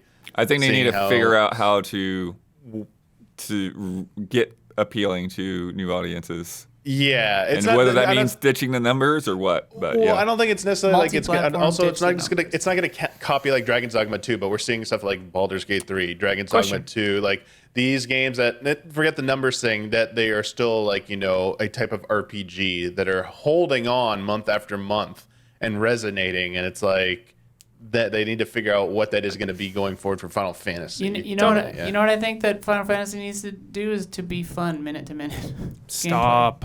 I'm not kidding. I had fun. Dragon's Dogma 2 I had is a lot just of fun. like nonstop.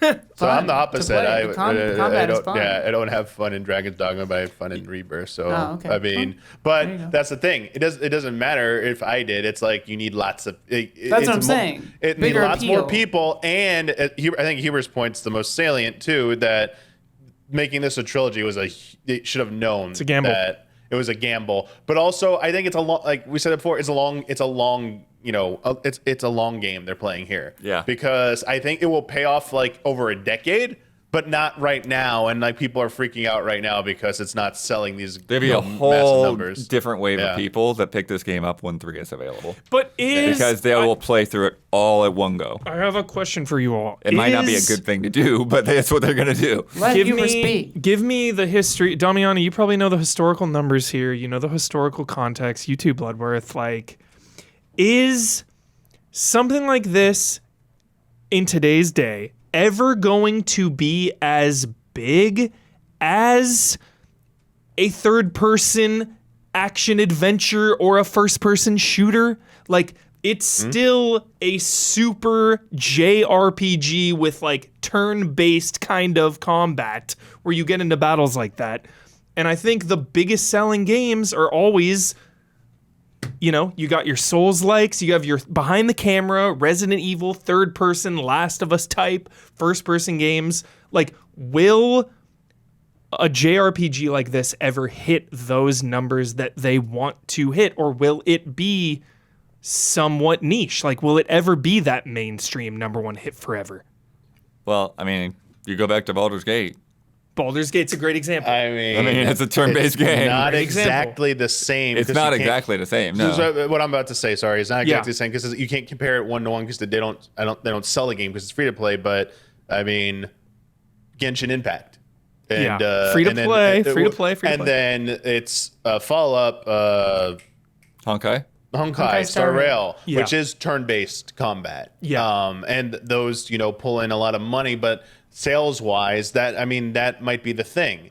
Like, are they monetizing it incorrectly? Is Final Fantasy no longer a game that like can hit critical mass by being a standalone price game? Does it need to reevaluate? Like, these are all the questions I'm sure they're asking. Like, was it a trilogy fault? Was it how we're monetizing this game? Like, it's, was it the game design? But like, they're gonna be like, so many people said it was so good though. So was that really so bad? Like, I think they're looking really hard at a lot of those things. Like, And, honestly, I don't Damian, know it the feels answer. like Yeah. it feels like Nier Automata had more hype because of just the gameplay of Nier. Yeah, but it's an easier yeah. sell to the masses. I feel like. So I do think there's something to be about like real time combat. I think 16 was trying to like, if anything, I hope 16 like kind of like nudged people in the other like development teams like, hey, real time combat is kind of like where everyone's been going for a while, and we have been behind on that. Honestly, outside of like a few entries, like you said, Nier, we really haven't excelled in this type of gameplay style, and we need to catch up. We need to play catch up, and I think 16 was just trying to like within the Final Fantasy franchise be like, let's get going. Let's break turn-based. Let's break away from some of these systems. And even 7 Remake, there was a whole interview that came out about like how stiff it looked in those early gameplay footage, that showed off. They showed off, but then they brought in, team from developer from Capcom, and they within 6 months got it close to what we know now in Remake with that like fusion, like that hybrid system of it's not quite turn-based, but it's also not quite like real-time action, and it's like that you have some good blueprints there between that and like and 16. I do think you are right that they need to be looking more closely at what other RPGs are doing well, and maybe start strongly considering embracing some of those design philosophies and trying to put pride aside potentially. I don't know if that's the reason. That's always been like the reason cited in the past, that like they've just been a little bit too prideful, that like they think they're just the best. I mean, it was the whole reason that Naoki Yoshida said Final Fantasy 11 failed, because the MMO team at Square Enix was so prideful that 11, aside from WoW, was like the biggest, most popular MMORPG ever made, that they knew MMOs better than anyone except for like Blizzard. And then they go out and make 14 1.0, and it's like, what the hell did you, what is this? Like, they were in a bubble. That's the thing. These teams can't be in a bubble, not exploring other games, not seeing what other people are playing out there, and just thinking because we had one successful game or a series of successful games, we never have to look at anything else again. We know best. Well said, dude. Yeah, interesting. It's really interesting because you look at all the games that are like the best sellers, and it's like everyone always jokes about PlayStation of just like, Ghost of Tsushima, Horizon, God of War, Last of Us. It's like the same game kind of reskinned. That third person, action, real time combat. And Horizon's been crazy numbers. Yeah. And I will say again, and like all the reasons, just real quick, the not being multi-platform, like this, huge. Some of the hardship felt in the past few years of these like more limited sales from being a PlayStation exclusive with delayed releases on other platforms, I think will be somewhat alleviated as they bring stuff to. And I think the earliest example we'll see of this payoff again is probably Kingdom Hearts 4. When we see that, and it probably comes out on everything, and you see like it's selling like many, many millions of copies, like it probably will, they'll be like, oh God, yeah, it sold like 5+ million like its first week. Hey, here we go. It's gonna break 10 million possibly, like in a short term. There we go. It's back to like, I think that's the goal they need to hit, is like breaking that 10 million with another Final Fantasy game within like I would say within a year of its release. It needs to break 10 million would be like a very awesome goal to hit for them, because they haven't done that in like I don't know how long. I forget the last like time. 13 or 15. It might have been 15 was the last 15 one. wasn't In like sold in a really well, year, yeah. within a year. And maybe it never did, but like they definitely have broken 10 million lifetime. But if we're talking the pace of some of these other record-setting ones, it's like that high, close to 10 million is like kind of like that first threshold of like your breakout success, or you're this is great. Make more of this. What's striking me as funny about this conversation, Damiani, is 15 and 7 remake sold so much better, right? On both counts than 16 and Rebirth, and yet Square Enix basically went the wrong way about marketing those games. Like 15 was in this just like quagmire for like 10 years. But 15 had the history, like So there's Right. things. There's some But, things. that's what's funny, because then on 16 they corrected, and like they waited and they talked about that game when it was ready to talk about that game, and then it didn't sell as well. It's like, it's so weird. I think, I mean, yeah, I don't think we have enough time to really like deep dive into why I think like 16 maybe didn't achieve, besides not being multi-platform. There's like other things I think. Also, like honestly, it's like their first real serious single player effort. Obviously, just because you make a largely successful MMORPG for a decade doesn't necessarily translate into you can automatically make a blockbuster hit single player RPG. I think there were some growing pains with 16. And if the team is given another chance, let these teams stay together, please, and like, grow and learn from their past efforts and become better. I think, in the next game or two, they're going to have like, it's going to be unbelievable. But like, to expect them to like have knocked it completely out of the park in every category, I love the game. I think it was exceptional. But like, there's like another like layer of like excellence. I feel like it just fell short of, and it clearly can achieve that if they want to go for something like that again. And it can be real time action.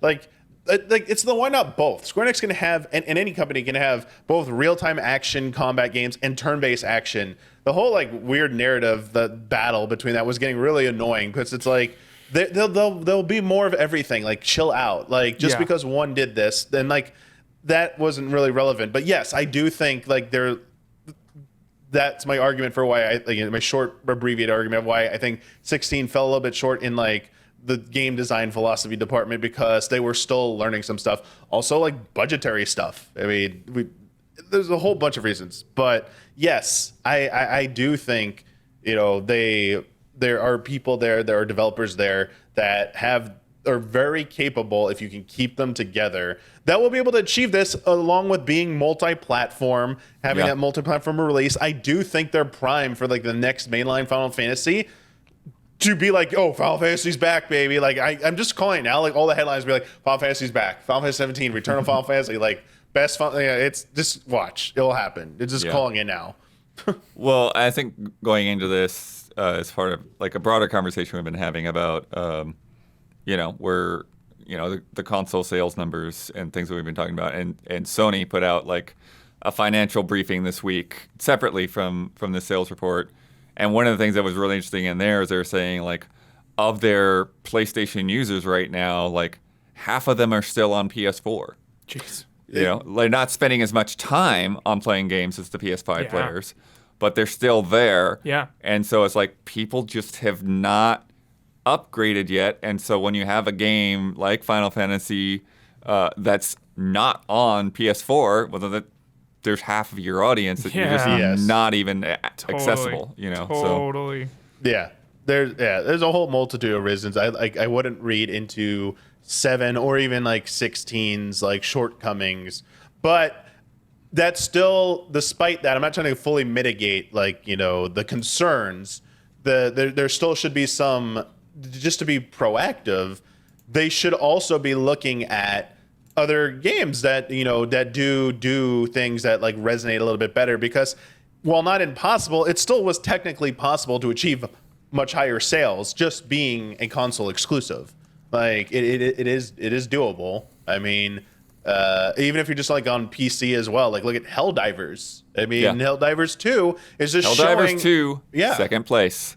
Yeah, there you go. I know it's not just, but on console-wise, it's achieving immense success on PlayStation. So there is, I know it's a completely different genre, but like maybe that's something to consider. Maybe the next Final Fantasy, maybe it's not an MMORPG, but maybe it's some form of like a online hero shooter, dude. Get ready. Not hero shooter, please. Playing with a party together, party of 4, going through an adventure together if that's possible. You could do it solo. Stranger in Paradise, dude. I mean, yeah. I mean, these are things that, again, I'm sure they're considering, but like it's not impossible. It's still doable. But like they will get some help when these games start coming to all the platforms again. They will see a rise in that. But also to just be proactive.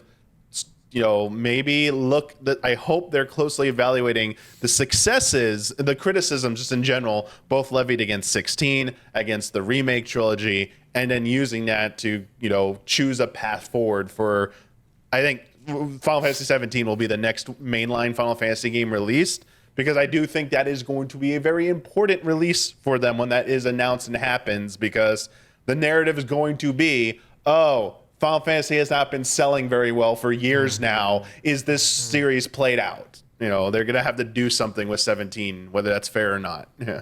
Crazy. It's so crazy that we live in an era where quality does not matter, because those games are amazing. Yeah. We talked about like Hi-Fi Rush and shit. Like, who even cares if your game is good? If people play it, that's all that matters. Doesn't matter if it's good or bad. It doesn't matter. I think that the question is more of just like, you can have the highest quality thing that nobody wants. Exactly. And no one will want it. Yeah. Like, the quality isn't really the metric. Yeah. It's like desirability. And like maybe there is a reality where just fewer people want the Final Fantasy experience. Right. Yeah, or a fantasy based in reality. Or again, it goes back to budget and scope, and it's like, okay, it's like, and like, I mean, Square you needs can to continue to make a profit if your scope is a little bit less, Right. and They your need game to is adjust- 60 hours instead of 100 hours. They need to adjust their expectations so that every game they put out doesn't underperform. Every game, seriously. Yeah. I mean, yeah, you're right. Expectations are insane. Shifting that series maybe to it becomes a lower budget series so that can keep going on. But I honestly don't know like what the specific numbers were, but I felt like it seemed like 16 was kept on a pretty, on budget and on time. So I don't, and it had a smaller, we do know for a fact it had a smaller budget than Remake or Rebirth did. So it's like, all right, dude. One of my with favorite less money, they made that game, but it still ultimately didn't meet sales expectations, and like, Damiani, one of my favorite things about the entire franchise that is Final Fantasy is the James Cameron effect, dude. The James Cameron vibe, man. Every time I boot up a Final Fantasy, I'm like, yo, budget, dude. Smell how much money this game cost to make. Like, Final Fantasy just reeks of budget, but also talent and quality. And when you merge both of those things, it's so exciting. So like, dude, a future where Final Fantasy is like made on a lower budget, man. God, it's so sad. Well, I guess like it doesn't necessarily mean you have to see that it's a lower budget. Okay, so Yeah. I guess let me put it into a more practical, actual practical alternative. That I mean, it's still gonna freak you out because you don't like this, but Switch 2 becomes the lead platform for Final Fantasy 17, and it is optimized for Switch 2 and imported over to every other platform at that level. It will probably run as good or better on other platforms, but it is targeting Switch 2, so like everything just is like a little bit like the assets, everything are like a little bit lower, costing to make. Because it doesn't require like 4K. Because I don't imagine 4K. There will probably not be native 4K Switch resolution. It'll probably be some kind of up-res tech. So it'll probably be still native 1080 is like the highest that you're going to be like developing for. So yeah, we'll see. We'll see what happens. Any other games you're wondering about before I talk about some of the other points? Mario Kart 8. yeah, Mario Kart 8? Yep. still on there, still holding on. Still at 18th. All right, no Switch 2 announcement this month either. All right, maybe July. Or next month. It didn't move. So here are some very interesting ones. Infinite Wealth. No, I don't think it's been there for a bit. But Sea of Thieves, PS5 version. PS5 version. Nice. It went from 55th place to 4th. 55. 4th place. Brand new ecosystem, of course. Yeah. Sea of Thieves. Wow. Dude, Sea of Thieves is good. Great Huge. game. Similarly, Grounded went Oh. from 167th to 12th. Jeez. Wow. Whoa. Hi-Fi Rush? That's the No Hi-Fi massive Rush. jump. This is the power of multi-platform. Yeah. Oh yeah, where's you're doing all these bumps? Where's the show? Where's the Fallout bump? Yeah. The show. The Oh, Fallout yeah. bump is measurable. Miserable. Fallout 4 went from 87th to 5th place. Fallout 76 went from 159th to 8th place. Wow. Whoa. Fallout New Vegas went from 193 New Vegas. to 24. Damn. Fallout 3 went from 316 to 37. Oh, that's the biggest one yet. That's a huge jump. Fallout 4 VR went from 605 to 99. Okay, that's the biggest one. Holy crap. Fallout plus Fallout 2 plus Fallout Tactics bundle went from 668 to 122. Dude. And the Fallout Special Anthology, which I don't even remember what this is went from 3,976 to 137. Okay, there you go. There's your winner right there. Wow. I think it's all the games, Fallout Special. So many So- game Is that just a adaptations giant bundle of coming. everything? What 2025, there will be a video game adaptation every Yes. single month. So- It's every 1, month. 2, Tactics, 3, New Vegas, Goaty, and 76. So when we For getting $60? Good deal. Wow. It's out of stock on whatever the hell website. Oh, on the Bethesda website. Sorry, Damiani, what were you saying? so what Last of Us thing is getting done next year for the show then? Right. God of War's coming. Ghost of Tsushima's coming. We'll get like a chibi mode on Switch. Crazy. But yeah, let's go through this full top 20. Do it. 20th place, Spider-Man 2. Hanging in there. Sick. Oh yeah. 19th place, Elden Ring. There you go. Everyone getting caught up for Erd. Gotta hang on so it gets that Erd tree bump. 18th is Mario Kart 8. 17th, Tekken 8. Sticking in there. One of the best games of 2024. 16, holding strong, Rainbow Six Siege. Printing money, as it does. 15th, Princess Peach Showtime. Nice. It stayed on there. Hanging on that chart. Yep. I think that was the top Switch game. And again, they don't count digital on Switch. 14th, Madden. Classic, dude. 13th, Minecraft. Gotta get the kids in there. Yep. 12 is Grounded. 11, Rise of the Ronin. Oh, that stayed up Nice, there. nice. Huh. I scrubbed out, but it's a good game. Not for me. 10 is EA Sports FC 24. Okay. 9 is Hogwarts. Skip. 8 is Fallout 76. Yeah, get that bump. 7 is Dragon's Dogma 2. There we go. Goaty. 6 is MLB The Show. Oh, yeah. It's showtime. 5 is Fallout 4. 4 is Sea of Thieves. 3 is Call of Duty Modern Warfare 3. And then we've That's a got weird one. Helldivers 2 and Stellar Blade. Stellar right. Blade. Yes. And then 2 other little things. Stellar Blade reminds me of Alita Battle Angel, and we always need more shit like that. Let's go.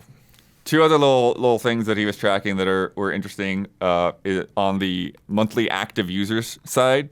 This is something they've been doing more recently, where they're tracking like how long people are playing different games on each platform. Content warning. Oh yeah. The Steam charts. 3rd place, just behind Helldivers 2 and Counter-Strike 2. Wow. Nice. And Huber, on the PlayStation monthly active users, Fortnite. Immortals of Avium Oh. jumped up from Because it was PS 291st Plus. to 10th place. Well done. Well done. Get your time in the sun, Immortals of Avium. Great 7 out of 10. As Gabby likes to say, though, it is the quintessential textbook word salad game. The lore is nonsensical. Y'all are crazy for making that story. It's so weird. Particle effects. All right, let's talk about some games. Damiani, first up. Paper Mario, the 1,000-Year Door. AKA one of the greats. Yeah, one of the greats, and I've been hearing a lot of good things about this. So yeah, what are you thinking? What do you think? Yeah. GameCube used to be Nintendo used to be a showpiece, Damiani. The The glory days. I don't think I've played this game since the GameCube days. Honestly, I can't remember the last time I played it, because I was like trying to remember some parts when I was playing. I was like, is this gonna be this way? And then like I think I remember this part. So like it had been a while for sure. I will say like this game, man, it's 10. It is still really good. It is definitely going to show up every other entry in terms of like writing and like the characters and what Nintendo was allowed to do back then, and you know they don't really do any of this type of like. Damiani, can I interject designs? for 1 second and tell you that Paper Mario on Wii is the exact moment I can see it and I can feel it. That game on Wii was the exact moment my obsession and love for Nintendo dropped. Wow. I swear to God, That was dude. it. Okay. That was the That exact. game was not great. It was the exact moment where Nintendo lost me, dude. Continue. Yeah. This is like if Nintendo were on like making stuff that's okay for HBO, not like just quality, but like content wise. It's like put the kids to bed. You know, there's stuff in there. It's like, oh man, Nintendo's way too like, you know, very safe nowadays, I would say. And it's like, whoa, like would they be able to do this today? It's like, and I'm like happy they kept a lot of the stuff in there. I was like, they didn't, you know, as far as I understand, they didn't like change anything like major and left in a lot of the stuff. So it's like, yeah, this is like, it has personality. It just like has so much damn personality, whether it's just the environments, the characters, the enemies. It's just like so. It feels so good to see this because everything, when you look at this game and then you look at any of the other recent entries or just like Mario games, like in general, it just like how many different variations of like Toads there are in this game that look so unique, or Koopa Troopas that like they look like so unique and different, like they actually like personalities to them versus like they're just different color shells or different color hats, and it's like that's it, or some little modification. It's like no, they like you have a Koopa with like a beard, like this grandpa Koopa with like spectacles and a beard, and he's like all age, and you got like the dad one who has like this like blue hair and also rocking a big blue beard. It's like yo, like Babom's, like there's like a rich posh Babom family up in Glitzville. I forgot about them. Who's like, I might just buy this place. And it's like there's like a captain one with like a hat down who's like all depressed, like down in like Petalburg. It's like these are the things, like your partners. I mean, it's just I wish Nintendo would take some more of these types of risk in their storytelling, because it feels a little too I don't know what the word I'm looking for is, but like too safe is probably the easiest way to say it for a lot of their stuff. 100%. They're like taking more risk in like I would say the gameplay department and innovation in that way, but this shows a time period where I think, you know, Nintendo has been, I've heard the argument Nintendo's at their best when they're at their lowest because they have like nothing to lose and they like they feel they have to take these risks. But it's like they are innovating in the gameplay department, but man, they're throwing in everything else at it. The visual style of this game, like the paper effect, I think this is the best one. Like this, like and especially with this version of it. Oh man, it looks so good. And all the effects they do, it like sells everything so well. So they got like the atmosphere nailed down.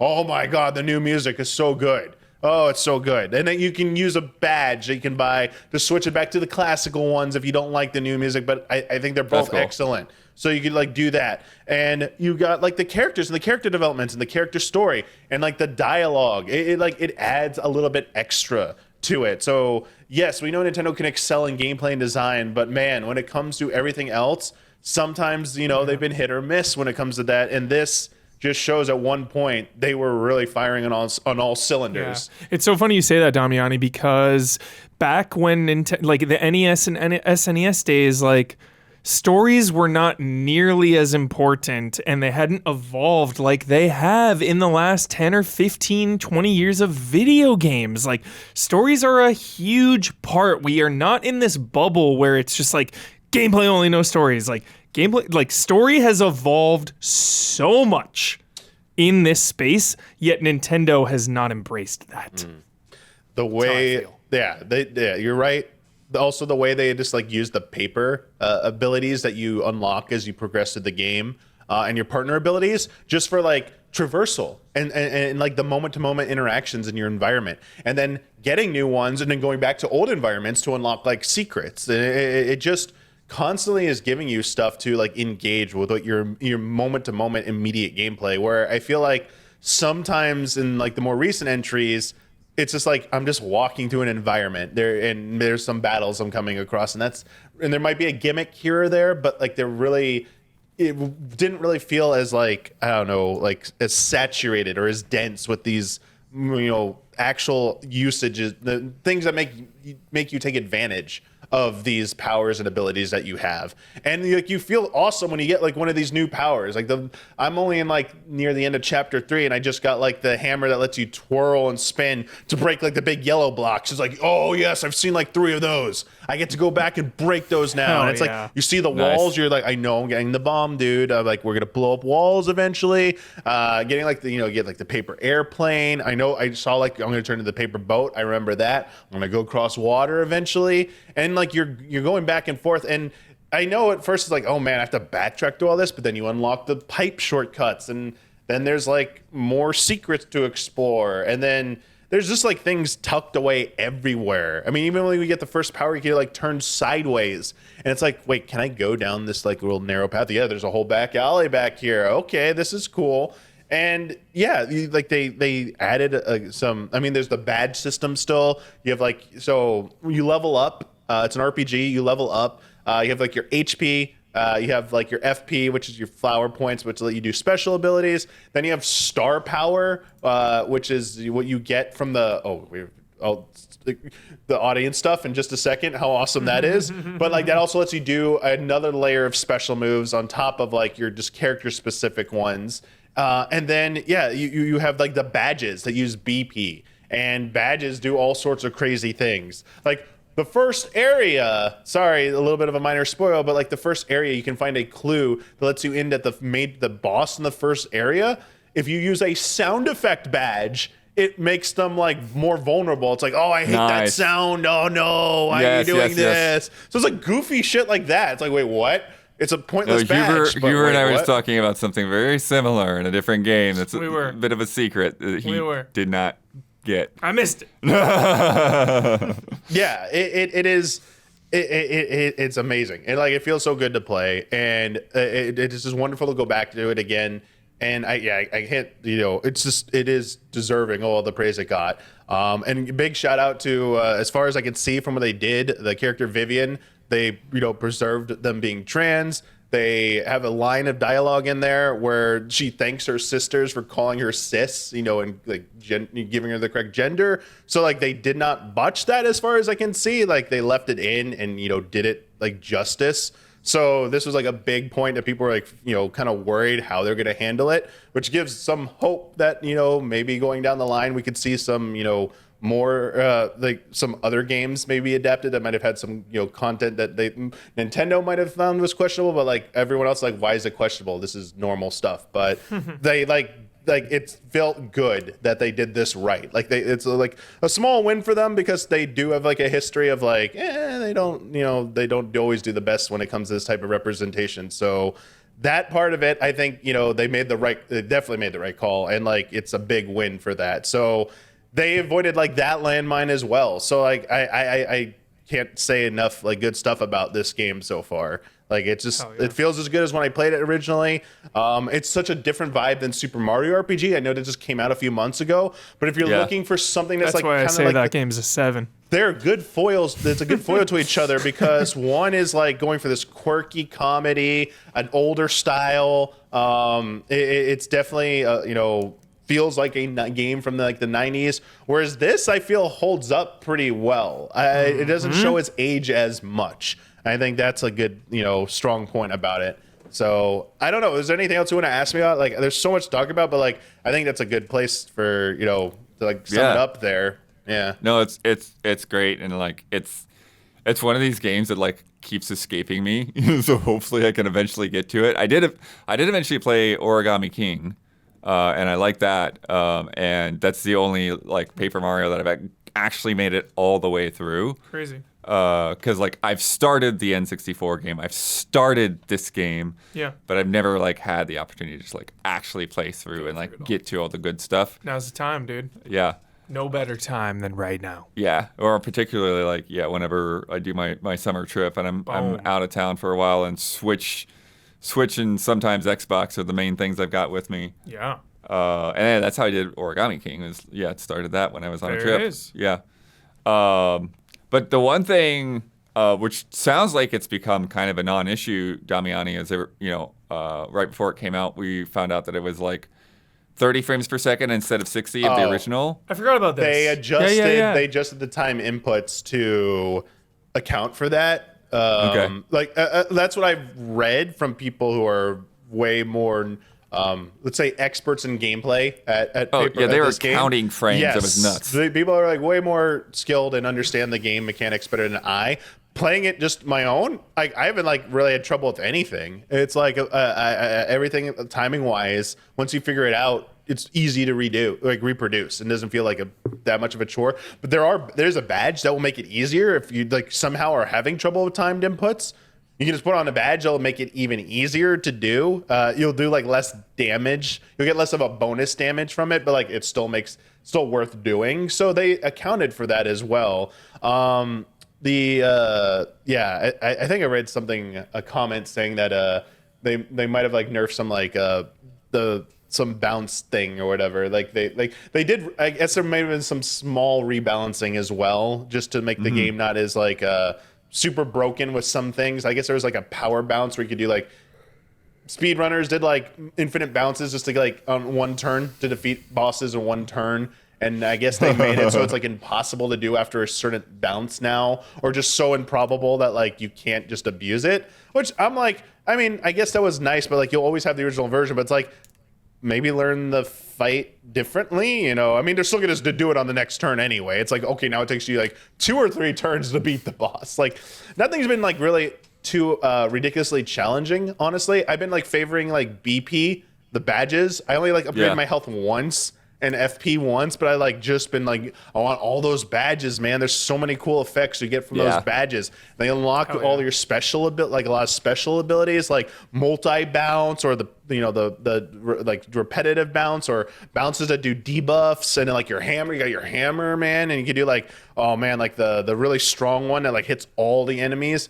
And yeah, like it's just like cool to have all that stuff there and like utilize it. Like one thing where they did break expectation real quick in like the Glitzville in the Rockhawk arena where you're trying to rank up. It's like not quite. It's like a wrestling arena, Huber, and you're like fighting opponents, and you gotta climb the ranks. What's his name? Rockhawk. You gotta climb the ranks. Okay, yeah. When you get to the promotional match, you're like, dude, I've been rolling. I forgot that, dude. You can't beat them. I think on the first try. Like they like invulnerable to all your attacks, and then you have to go get the new character who's like, hey, I got a new move who'll help you beat them. But like, yeah, they got like, it's like some fun stuff there. Because I'm like, man, we're just gonna stay in this one area. Like, and there's like a little bit of a mystery going on. Like, is the tournament organizer maybe a little bit shady? You're investigating Don Corneo, some stuff. Yeah, it's like they like did a really good job. And like the second environment, oh man, the tree with the little like fluffy creature things, I forget what they're called. And they have like their rivals are like the flying like bird or like bug looking things. The color palette they use there is like amazing. Like on the floors and some of the walls. It just like everything just looks so ridiculously cool, I guess is the way to put it. Hell yeah. Nice. One of the greats. Nice. One of the all-time greats, dude. Sick. Nintendo, man. Come on now. Take more risks. All right. I've got a preview here. This is what I'm hard. It's hard to even know what to say about this thing because I'm not even sure what's happening. Blood, when are we gonna play Body Harvest, dude? Sure. I keep asking you about this. I want to play. We got some body harvesting here. It's Okay. Centum. Okay. This game, it's a freak show, full on freak show. I didn't want to get too deep into the preview because it's like it's gonna be out in a couple of months. Got it.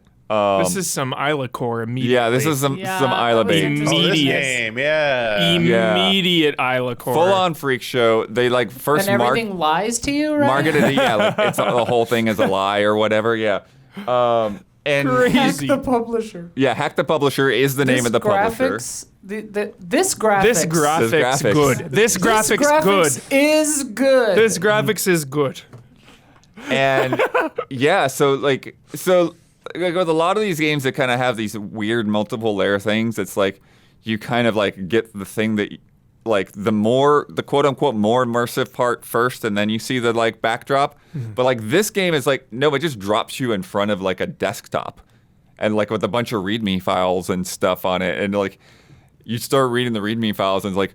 The virtual program has to always be running. If it's not running, be sure to click on it right now. Like, you know, but it's like I spend like as much time like reading all the stuff on the desktop, and like there's like little things to decode and stuff in there, and like okay, and like one of them did take me to like hackthepublisher.com. I'm like okay, well I can't click on it from here, so I like actually went out to my browser and was like. Oh, okay. It's just the publisher's website. It's funny. So maybe there's a clue on the publisher. I don't know. But there's some other thing. They're like, okay, I don't know what to do with this or whatever. The visuals look incredible. Yeah, the visuals are nuts. Again, freak show. And then like I open up the program, and now like you're in this point and click adventure where you're in a prison cell, and you've gotta like look around the prison cell and figure out what to do, and you've got this judge, this freaking multi-headed judge, and he'll be like, like he'll ask you questions and be like, what you're here for, what do you know, like what did you do, and you'll be like, I don't know. It's like they're lying, and I like closes you out, like cool. And there's You like never tell a cop what you did wrong. No, lawyer like, up. You're very much in like Lawyer up. You tell me how fast I was going. yes, Yeah, I don't exactly, know. because it's like you don't know what's going on, and everyone else is like asking you questions like, what did you do? What kind of, are you an artist? Are you a warrior? Are you a prophet? And I'm like, I wonder if they were inspired by, there's a book by Vladimir Nabokov called Invitation to the Wedding, where you're arrested for Gnostical turpitude, which is never really defined. But it's sort of like that, where like the whole time you're being accused, and it's like, I don't know what I did, like Right. I didn't do anything. and like what's interesting is that like sometimes like you can completely answer breaking the fourth wall to be like, it's like, oh, doesn't the city look nice? And like, it's all just a bunch of pixels. Like that's one of your like options. It's just tell the other characters it's just a bunch of pixels. It's just a game, yeah, dude. but the pixel art is it's pretty good. Don't you mourn the loss of the city or whatever? Just like, and then there was some dialogue thing when I was just like looking out the window at one point, and then it's like the fishing lodge has been updated, and I'm like, what are you talking about? I haven't even been there yet. And then you see it in the trailer, but like you move a brick and then there's like a hole there, and in the hole is this rat with this like human head talking to you and asking you questions That's as well. disturbing. But you have a rat trap, and so you have to decide, like, do I want to use the rat trap to catch the rat? I mean, if a rat has a human head, I'm using a rat trap. I'm squashing that thing. Get it? Yeah, I want no part of it, dude. Oh, and then I don't want no part of it. yeah, like you find a piece of coal, and then like you can like connect, like on the wall there's like body parts, and if you use the coal to connect the body parts into a body, then like you start having conversations with that, and it's like, okay, are you having a conversation with the person in the next cell, or are you literally just talking to a drawing? Great. And I don't think at least I don't know the answer to that question Yeah. right now. Yeah, that's good. That's awesome. And so, like, you kind of, like, where I'm at so far is, like, at a certain point, like, you've kind of just sort of exhaust your options, and then you can go to bed, and then it'll be night, and then there'll be other things that you can do at night, but other things are, like, don't mess with the stuff on the table because it's night and it's dark, and, you know, you can mess things up. And full of terrors. And then, like, yeah, so you're, like, looking out the window at different times, checking the door at different times, has different things happening. But then it's like, it seems like you get to a point and then it just sort of like, you know, like starts, you go back to the desktop and then stuff on the desktop changes. And then you go back and then you're doing it all again. And then you're like, am I in a loop? And like, but then there's still little things here. And so it's like figuring out like what the heck is going on bit by bit. And like, okay, I do this and then this changes, but then nothing changed over here. And just like, it's hard to explain because like right now, the relationships to things just don't make any sense. But I did a thing and it triggered something pretty significant to happen in the quote unquote real world. So that's the sort of thing. It's like, okay, just use every option, even if it looks nasty and grotesque. Maybe that's the way to go. You know, I looked at the door at a certain time, and then like, there's this like freaky kid with like black holes for eyes. Yeah. And he's like, "Oh, I'm your friend." I'm like, "Okay, sure you are." It's like, Crazy. "Oh, do you have anything to trade?" It's like, "Well, how about this?" It's like, "No." "Oh, well, how about this?" I'm like, "No." And like, I don't have anything else. What do you want, kid? He'll let me out of the prison cell. So, you know, like, I don't even know how much of like getting out of the prison cell is the thing for me to do. Maybe you're just there the whole game. But it seems from the trailer, it seems like True. maybe not. Yeah, true. So who knows? Yeah. Who knows where it's gonna go? It was the year of the RPG. Now it's the year of the puzzle game, man. So many good puzzle games this year. Even this, like, I don't even know if I would necessarily qualify as a puzzle game. Yeah. It's just like a freak show right now. It's just a freak show. It's just a freak show. Answer some questions. Yeah. Try to see what you can figure out. But yeah, that's coming out.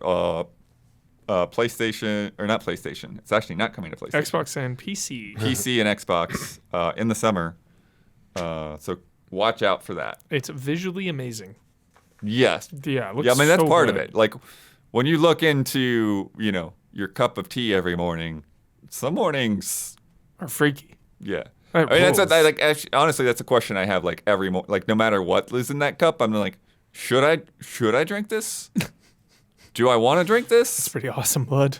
Do I want to water the tree in the corner? To make the player think like that is a big thumbs up. Yes. All right, we've got more to come. But if you've been enjoying the show so far, please take a second to like and subscribe and ring that bell on YouTube. It helps us and it helps you stay connected. Here are your next MultiVersus. MultiVersus. Oh boy. Relaunched. Played the beta, liked it. Mm-hmm. Played the launch, liked it. First up.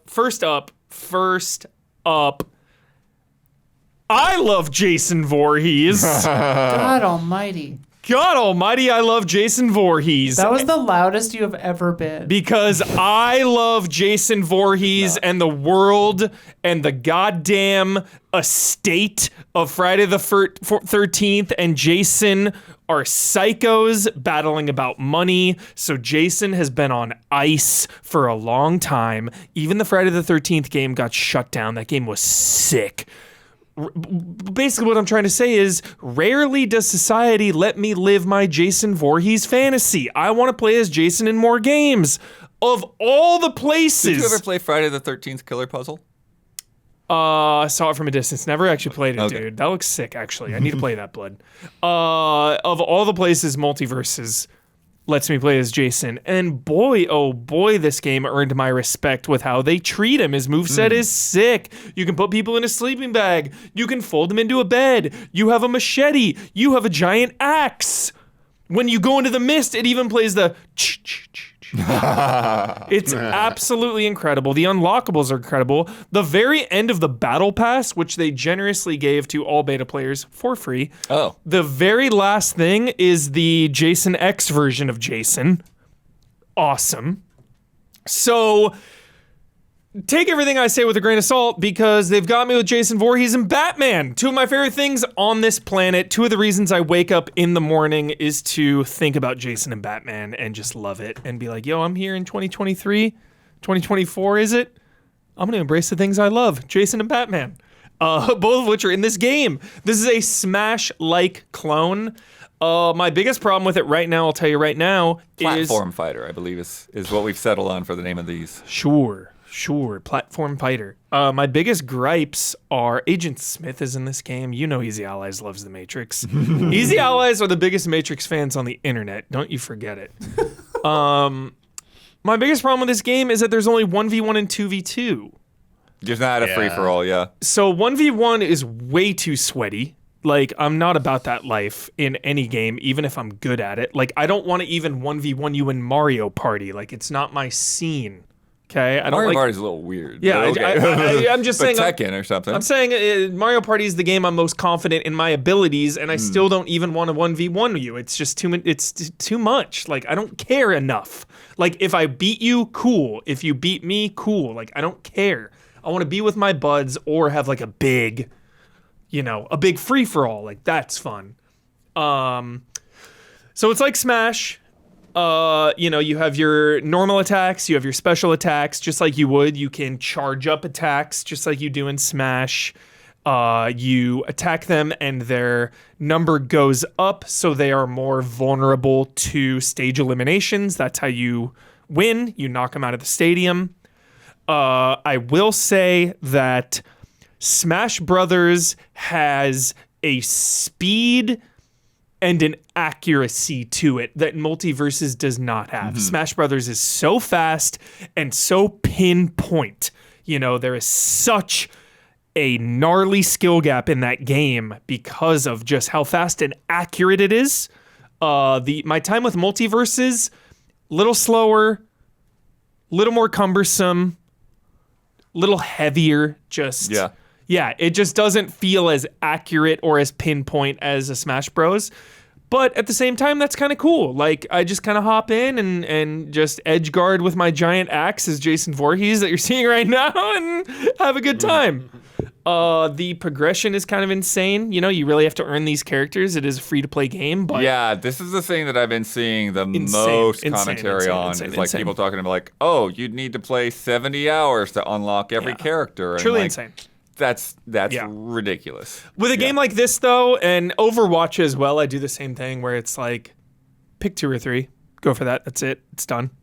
You don't need to unlock every... Like, if your goal is to unlock every single character in MultiVersus, like, you're a psycho. Like, that's cool, but, like, that's extreme. But, I mean, it's not even about every single character. It's like, give me Jason, give me Batman. You see the Jasons in the game, and then you can't play as Jason until you play 70 hours later. That's incorrect. That's incorrect. I earned enough to buy a character in an hour. So that is just lies. That's a pack of lies. So what you're saying is you can buy anyone. You can buy, because you earn that number in the top corner, 4.19. Characters cost between 3 to 6. Okay. So I started with like 0 and earned enough to buy a character. Well, you start with only like 5 dudes. I know. I'm not defending it, but I am defending the fact that it does not take 70 hours to unlock a character. That is insane. Because you can pick whichever one. You can buy whichever one you want. So you're basically saying that like pick your poison. Favorites are going to be 70 hours. Exactly. Which is also kind of bad. Yeah. But yeah, the sorry, Adventure Time. Yeah, the pros and the cons of being a free-to-play game is clearly on display here. Yeah. The reason they left for so long and came back, oh no, I almost did it, dude. Put Batman in that sleeping bag. Put Batman in the sleeping bag, Huber. Do it. Damn it. The reason this went away for so long was because they added this full-on single-player mode, which is nothing to write home about, but it is a nice distraction when you want to avoid the sweaty PvP. Do you get to play as the other characters in that? No. You have your lineup. Okay. It's like Smite, though, and League of Legends and stuff, where the free-to-play characters, I think, rotate. I'm pretty sure they rotate around.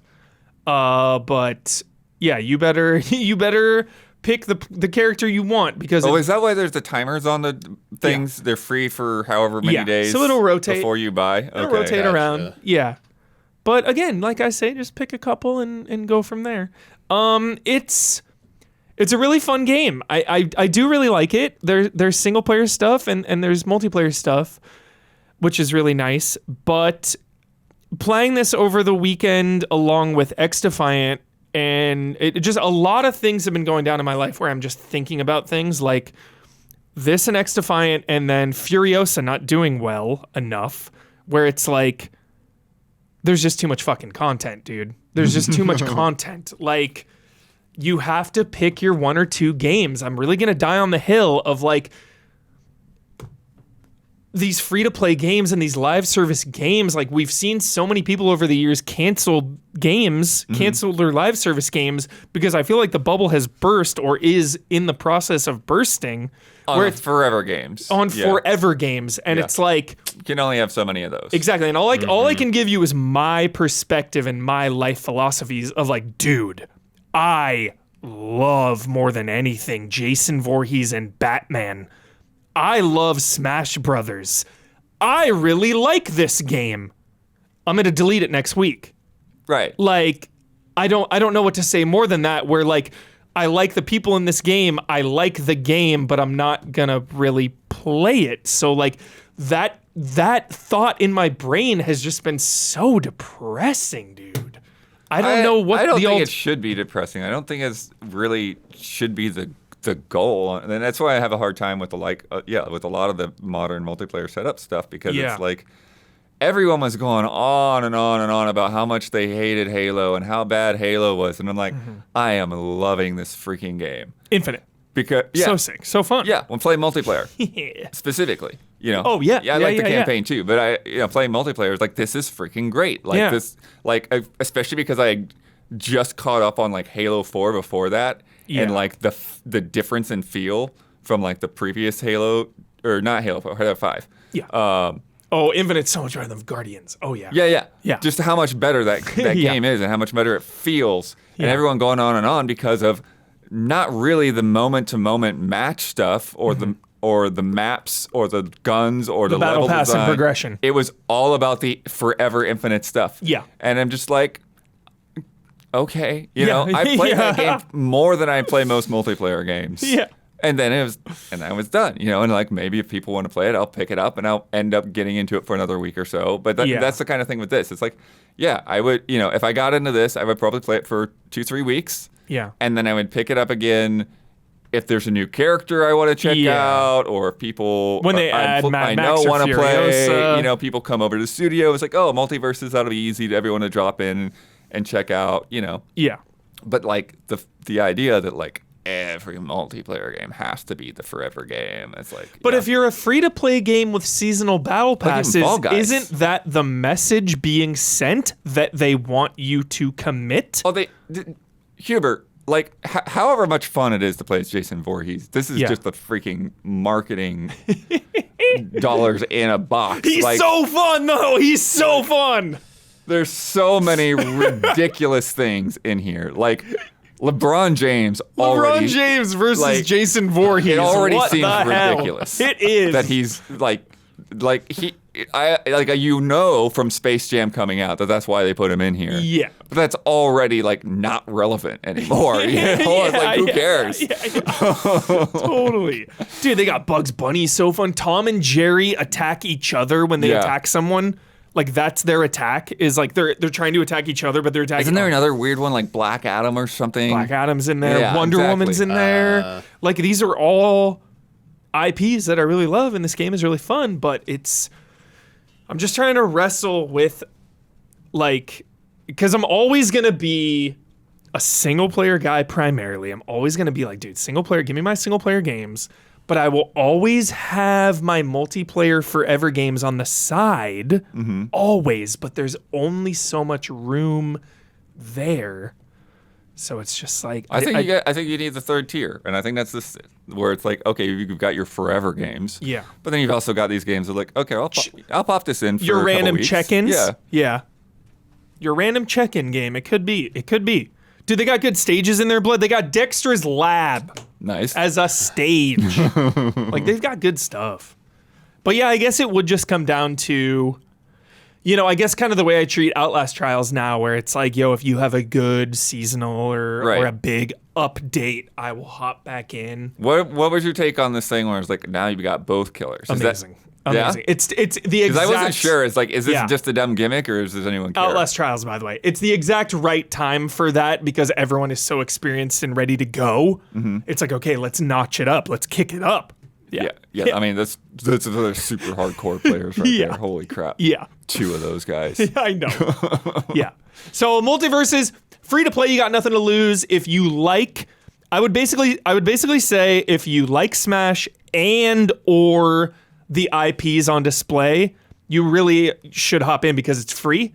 It'll fill some time with you and maybe a buddy or two over the weekend or longer. You might commit longer because I have my Grumbomb that plays Fortnite, so I'm locked up in there. Yeah. Usually it's gonna be hard to dethrone Fortnite for me. But if you like that stuff, then definitely you should give it a go because it's free. Nothing to lose. Nice. So, Damiani, I know you haven't put a ton of time into this, but I want to just get some initial impressions. It's early access anyways. The Rogue Prince of Persia came out after a last-minute delay to get out of the way of Hades 2. Yeah. Also launching in early access. And, this was kind of a surprise game after getting another excellent Prince of Persia earlier this year. So Crazy. Having played that whole thing, what are you thinking? Yeah, so basically I think it has a good foundation there. I've played up to the first boss. There's it's like stage-based. You go through an environment, you reach an end, and then there's like a doorway that you open that takes you to the next environment, and there's no backtracking. You just go forward. And so there are points though where you could choose which environment you go to. Like the starting zone can either be like the thing you've seen in all the trailers, that just looks like a regular kind of like town. But then you could go to a battlefield environment if you want to go there, which is a little bit more difficult.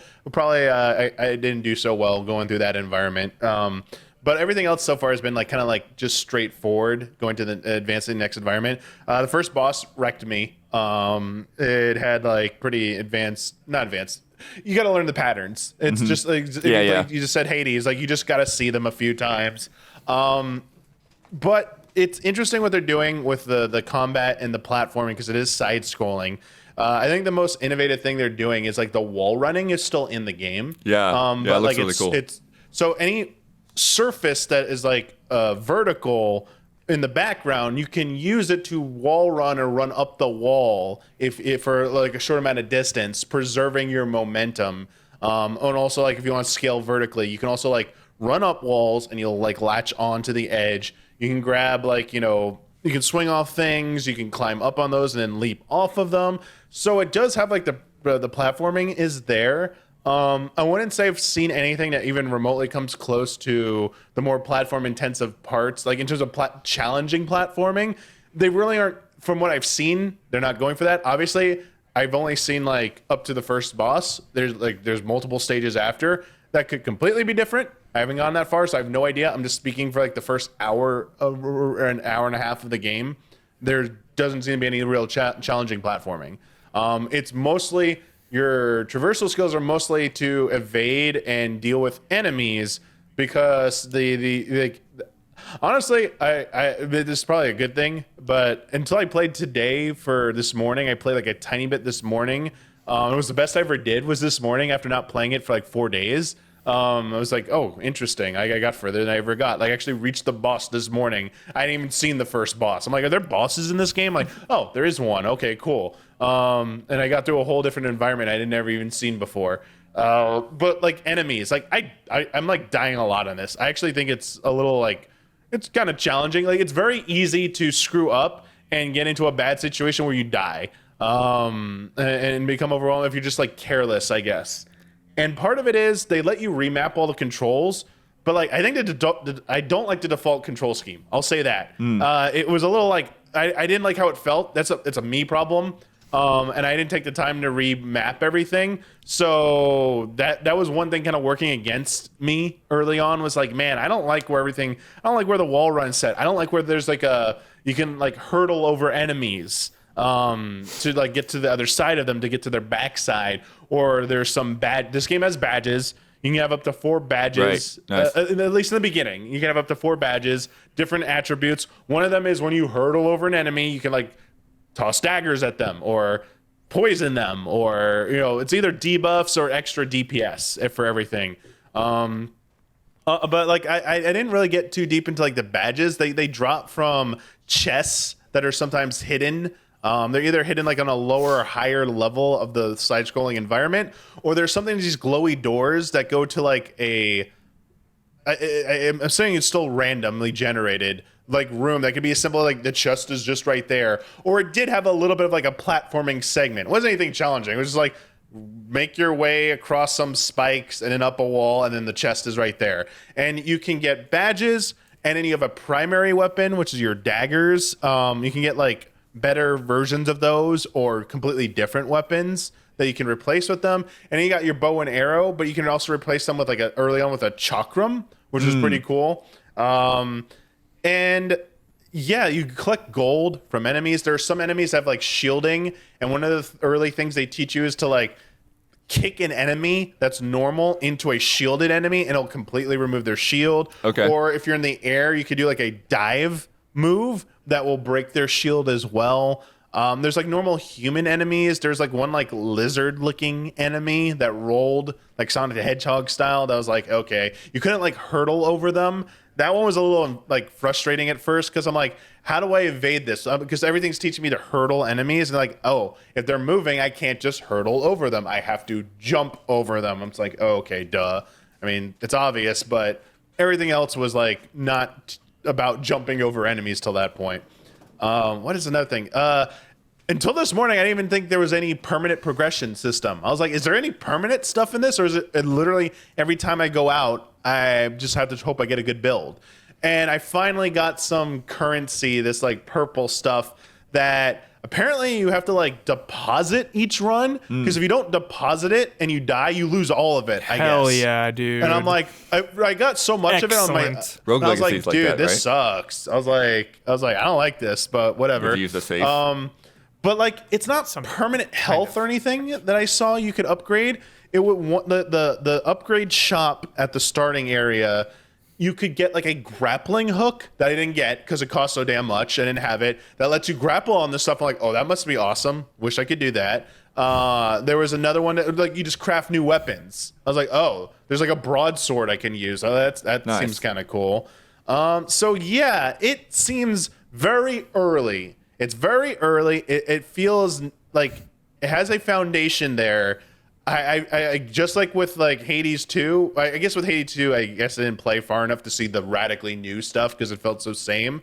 So maybe there's something drastically different than what I've played in the later levels of this. But like, this is like, okay, I'll come back. This one's more so than Hades 2. I will come back in a year or two when this is done, because this is like it's good, but like it's not wowing me. Like, I was sold on the Lost Crown within the first hour I played. I was like, dude, this is excellent. Yeah. Not quite there with this. Like, I see potential, but like, it has not won me over in like the hour to 90 minutes I've played of it. I'm like, it's, especially after playing Hades 2, I'm like, oh man, Hades 2 is way better than this. I'm sorry. Like, it has potential, but like, Hades 2 also has like a whole game they've released already to build upon. So they do have a lot, they do have experience, obviously, but I do think when it comes to the, like, they have captured the basic essence of Prince of Persia. I'll say that. It does feel like a Prince of Persia roguelike, which is a very good, promising start. I think they just need to add on a little bit more, like maybe some more uniqueness with the badges, or another, like, maybe traversal mechanic, or like maybe giving that grappling hook or something earlier, like just give it out of the gate maybe, and like have this extra layer of traversal, because I do think the traversal is where it's not as impressive right now. It has some cool things, but after playing the Lost Crown, I'm just like, man, that game just blew me away with its traversal mechanics. That felt so good. And if you're looking to one up other roguelites, it's like, do that, like shine with traversal mechanics and platforming, and it's not quite there yet. Needs a little more time in the oven. Yeah. Let it cook. Yeah. Well, I mean, that's why you have early access. Holy shit! The first level music. What a banger, man! Nice. It's so good. It's like the best first stage music I think I've heard maybe in a long ass time. It's like, dude, this is sick. Heck yeah. Holy crap, it's so good. So essential for roguelites, dude. Yeah, Give like me I'll good say, music. like they got that down. Like they nailed that. Nice. Thank you, Damiani. All right, next up, one I got a couple hours into last night, and I am vibing with is Rakugaki, which is spelled RKGK. It's doing that thing. No, it's great. It's great. It's a full-on vibe. So it's RKGK. I think. Where does the Rakugaki come from? What's up? How do we know it's that? I mean, they do say it out loud, and there's also the thing. Okay. I think Okay. I might be looking for the B-roll. That was in the folder that Don put together. But yeah, what was crazy with this game is like it showed up on like an indie showcase like a month or so ago, and like remember like I couldn't even really show you the gameplay because like we got a like cinematic trailer, but we didn't have anything other than like GIFs. And then it turned out it's like, oh, this is coming out already. It's like now it's out. Like this game is out, and it's like Cataclysmic Wave. it's very much like in the like it's like in the sort of same vein, same ballpark as like Jet Set Radio, Hi-Fi Rush, Rarefied air there. Sunset Overdrive a little bit. Good game. Remember Sunset Overdrive? And so it's just like this kind of very basic setup. It's like, you know, the evil corporation, evil overlords have, you know, kind of like use these screens to kind of dampen the world and make everybody drones and stuff. And Excellent. then you go around spray painting We're things a slave to our and phones spray make us a paint slave. over the screens to bring people to basically rescue people and rebel against the man and all of that. Think like Hi-Fi Rush, Jet Set Radio, but like with kind of like more of like a trancey industrial vibe. One of the things I like that they do, nice little It detail, looks beautiful, blood. is that whenever you start a level, like you'll actually get like the track name and like the person that like the artist or whatever, like That's some blood pander. Nice. like a little like music track thing, like a music Yeah. video. But yeah, so like most of what you do of your attacks and traversal is all with spray paint. It's like a combination of like your spray paint can and your little drone that's alongside of you. And so yeah, you just like surf across the ground, spray painting along the whole way, and then you can like jump and glide to spray paint over This game's gaps. fully out. This game's fully out. What the hell? Yeah. This looks so good, blood. It's so good. What the heck? And like you're talking about like how, you know, how does it God. feel? And it's like I feel like in my head there's like part of me that feels like, okay, maybe this could feel tighter, Yeah. but at the same time is like I'm having a good time. Good, And good, like good, I'm good. you know, again, this like sliding around, you've got like a little grappling hook, you've got Yeah. like air dash, you got kind of like slide under things. Dude, didn't we say that's number one? A double jump into an air dash, number one thing in all of video games, right? Hell yeah. Yeah. And then yeah, like when you paint Warframe bullet jump, dude. Yeah, So dude. good. Yes. when you paint over like one of the screens, it like sends out a shockwave. So if there's like any of like the breakable boxes or enemies that are like within that shockwave, it just like will annihilate them there too. Annihilation. Annihilation. And then yeah, so and then you like even attack with just the spray can thing. Yeah. The graffiti that you put on these screens is often like really sick, crazy designs. Yeah, I saw Get, it. like- Yeah, it's so cool. You get like these samurai, or like you get like this thing that's like, it's like an explosion of a head essentially. It's like in the center is a brain, and then with the face attached around that, and then with the mask attached around that, and it is like a nesting doll, but like there's actually a brain inside. But it's nice because like yeah, you can actually attack with your glide too, you can break boxes and stuff. So like when you're spraying downwards to fly, like you're also hitting stuff underneath of you, which I think is a pretty cool mechanic. Sweet. Seriously, that one episode of Achieve It Yourself made me like dislike spray down mechanics in the whole game. But with We had this, to paint the whole it's level. not like Splatoon where you're like No, I know. having to manually spray everything. And actually, that's one of the things where, like, at first I was a little bit let down by because it's like, oh, okay, graffiti the building, and it's like, oh, I just hit the trigger and it's graffitied. Got it. But that's not really the point. And like, I think what Isla's saying in a way is like that could actually like slow things down. I think that's a nice thing. Yeah. I love the It's levels. a feature, not a bug. I love the levels. Give me a Meet Your Maker vibe. Yeah, they do. Yeah, there's a little bit of there. Oh yeah, and then Shut up, when Meet you, Your Maker, dude. yeah, when you get to these big ones, you get like these big sick. So cool. Oh, that Sick art is things. sick as shit. Yeah. Dude, she has one of those old CD players like that, Oh, dude. yeah, she does. I remember that one.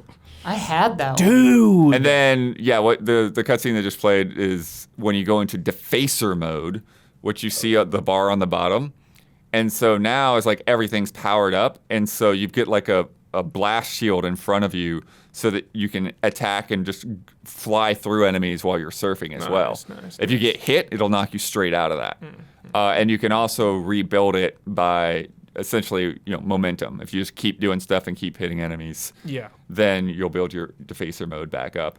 And then you got nice Sonic grind rails up in there. And just like the first few acts, like it Looks just more like Ratchet and Clank to me, Blend, but okay, sure.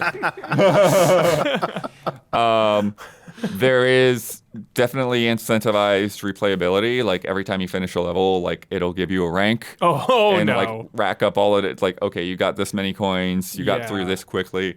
Like some of the target times, like I was beating levels with like 6 to 8 minutes, and like the target time was like a minute and a half. I'm like, oh, okay. Yeah. Do you remember in Doom original when the par when like levels Yeah. would you would finish it in like 34 minutes and then the par would be like 90 seconds. Yeah. It's like, what? Always morally devastating as a show. Yeah. Or mentally, I mean. Lots of good pops. Like I think that's something that's good too. Is like when you smash an enemy or smash like a thing of boxes, like everything like pops really satisfying, and then the coins come like into you magnetically.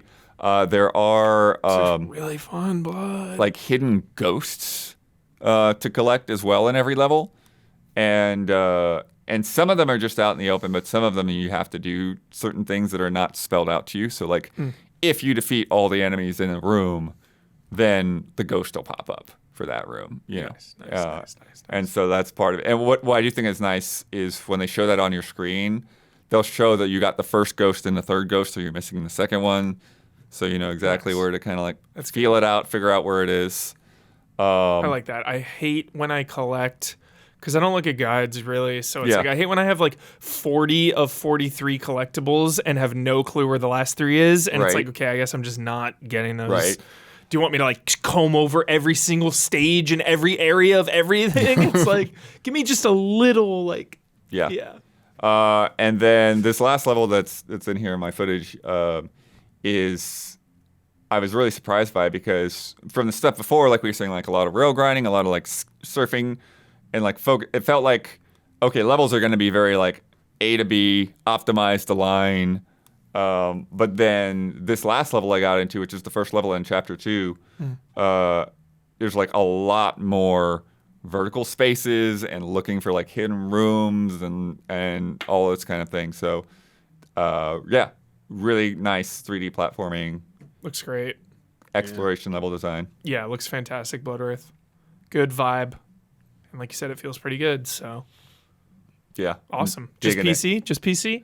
I think so at the moment. Let me look it up. Let me see Cool. what. I think it's only on PC, but I could be wrong. Looks very fun. Rakugaki. Rakugaki. Yeah, just Windows, it says. Chill. Yeah. All right. Cool. Good stuff. Excellent. Any Mini thoughts? Shoot Adventure is also on PC. Okay. No, it looks friggin' excellent, dude. Yeah. That's all. Those are my thoughts, is that it looks excellent and it's going to be on my don't skip list. Nice. Yeah. I think too, like having something where it's like that speed and momentum and traversal after having just played 2 very slow walking games. Totally. Hellblade 2 and Harold Halibut, I both finished like right Need before something this. with a little momentum. Yeah, it's for like, sure. Let's slide around and jump and glide and grapple and yeah. Fantastic. Oh, the beauty of playing different types of video games. Blood, you just nailed it. Yep. Very different type of video game. Absolutely. XDefiant. XDefiant. I'm going to throw a little nod in on this. Surprisingly solid. Okay. Solid time. Here we go. Here we talk about forever games, all right? This is another freaking forever game. I've always gravitated towards more towards Battlefield. You know, for all the newbies that have not heard me talk about this my whole life, I was born into Battlefield 1942 and Call of Duty 1 both, and I've always since day one on both been a little more toward Call of Duty campaigns, Battlefield multiplayer. I like that big scale. Yeah. When I play Call of Duty, though, Bloodworth, I much, much, much prefer the 6-on-6 or free-for-all deathmatch rather than Warzone. You know, if I want my Battle Royale kicks, I'm going to do Fortnite or Apex, whatever. Right. The beauty about XDefiant is that, Call of Duty, free-to-play, Warzone, but not your traditional Call of Duty modes. Those are the ones you need to pay for if you're going to play that. So the beauty and the sell of XDefiant is that you're getting that traditional Call of Duty experience for free. This is also a free-to-play game. So that's really nice because that's the side that I like. Like anytime a Call of Duty comes out, I love playing, you know, smaller scale battles. Give me that shoot house 24/7, Chad, you know. The other thing I didn't know until we booted this up on stream was that this is a... Oh, I didn't even know if you streamed this. Okay. Yeah, this is a Ubisoft connected universe, dude, for no reason. You've got DedSec in there, which annoyingly you have to pay for, or play a shit ton of matches to unlock a DedSec character from Watch Dogs, which is one of my favorite IPs from Ubisoft. Bummer.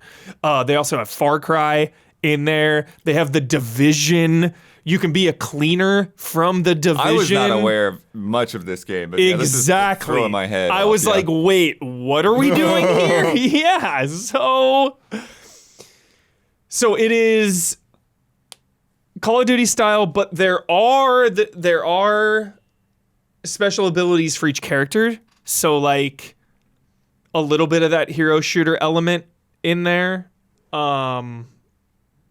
It's somewhere in there, Isla. I'm sorry. Yeah, I don't know. I had no idea that. Yeah, no worries. But this was going to be a quickie, anyways. Yeah, it's a quickie. It might be in a. I definitely played it with other games for sure, but I don't remember where. And it was recent. Don't worry about it. Yeah, don't worry about it. Okay. Heroes have different special abilities. So the cleaner has a flamethrower that you can earn as your ultimate. You know, characters have ultimates like hero shooter style, but it is still like Call of Duty. The reason I got really sold on it, the main thing that that really sold me, and I was like, hey, XDefiant's okay here. The objective-based multiplayer modes. Nothing new here. Okay, you've seen it a million times. But there were 2 modes that I played, and probably the only 2 modes, because I played a good 10 matches of this game. Payload, you know, stand near your robotic thing to get it to the end point. One team attacks, one team defends. And then there was also domination or hard point, you know, capture the 3 points and hold them.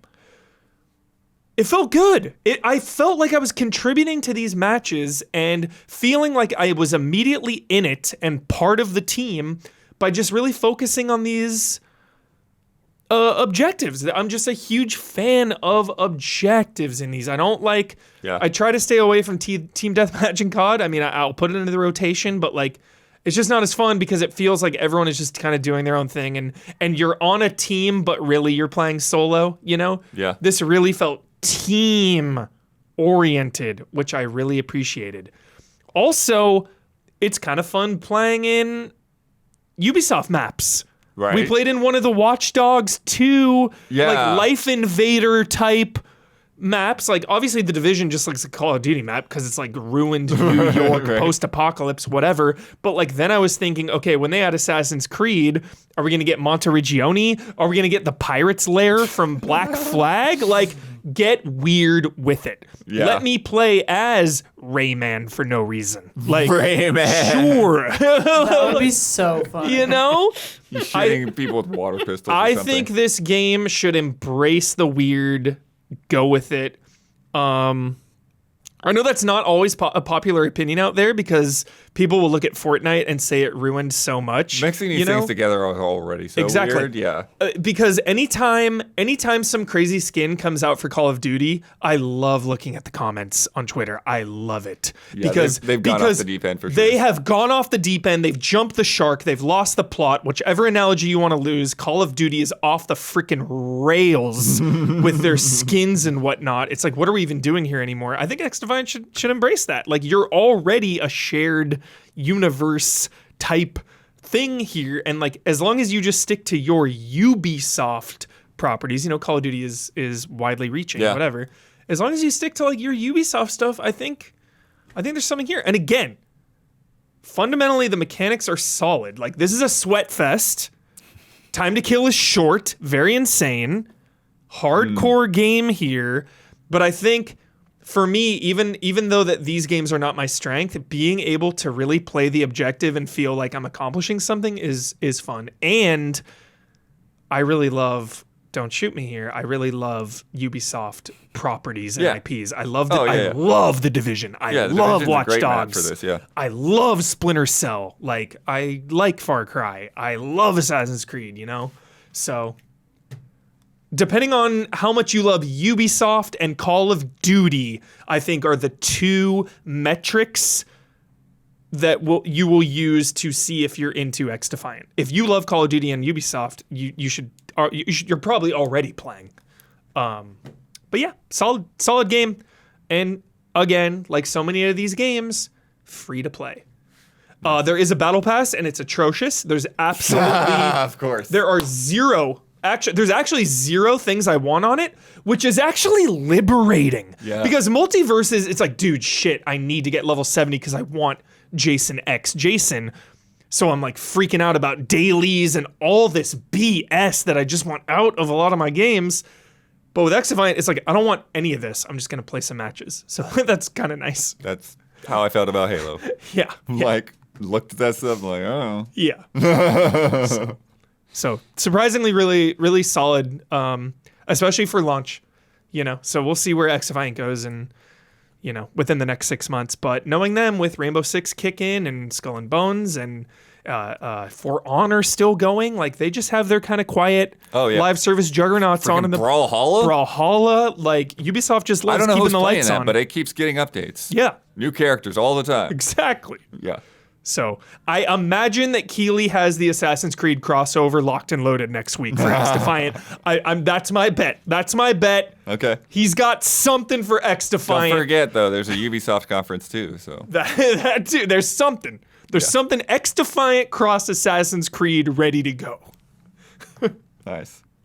And then you real quick, you missed last week for I know. Hellblade. You got your review. Check it out, easyallies.com. Yeah. YouTube.com/easyallies. Provided by Xbox. I really... Review copy, rather. Yeah. This is one of those things where I pride myself for my journalism degree because my critical review and my Huber Hype review are so different. In my mind, in my brain, Hellblade 2 is my jam, and I love it so much.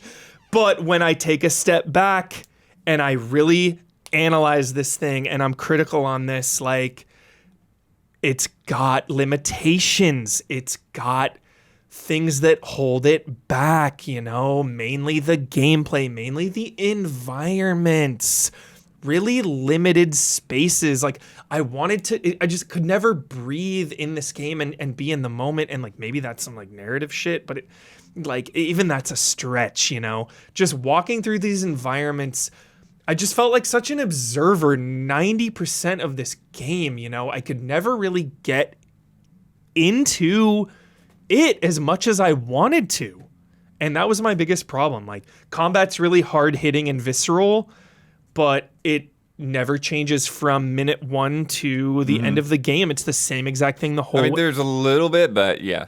Oh, that's barely blood. But yeah. I think, too, when I was, like, replaying to get music and stuff, Yeah. you know, like, and then really seeing, like, oh, okay, like, the first Draugr fight, like, you literally fight, like, the same guys. Yeah. Like, they just, like, swap places almost. Like, Yeah. a couple of times in that fight. And it's, Yeah. and it's, like, yeah, like, if, you know, it's one thing to have, like, kind of simple, kind of realistic grounded combat, which I like in a lot of ways. Sure.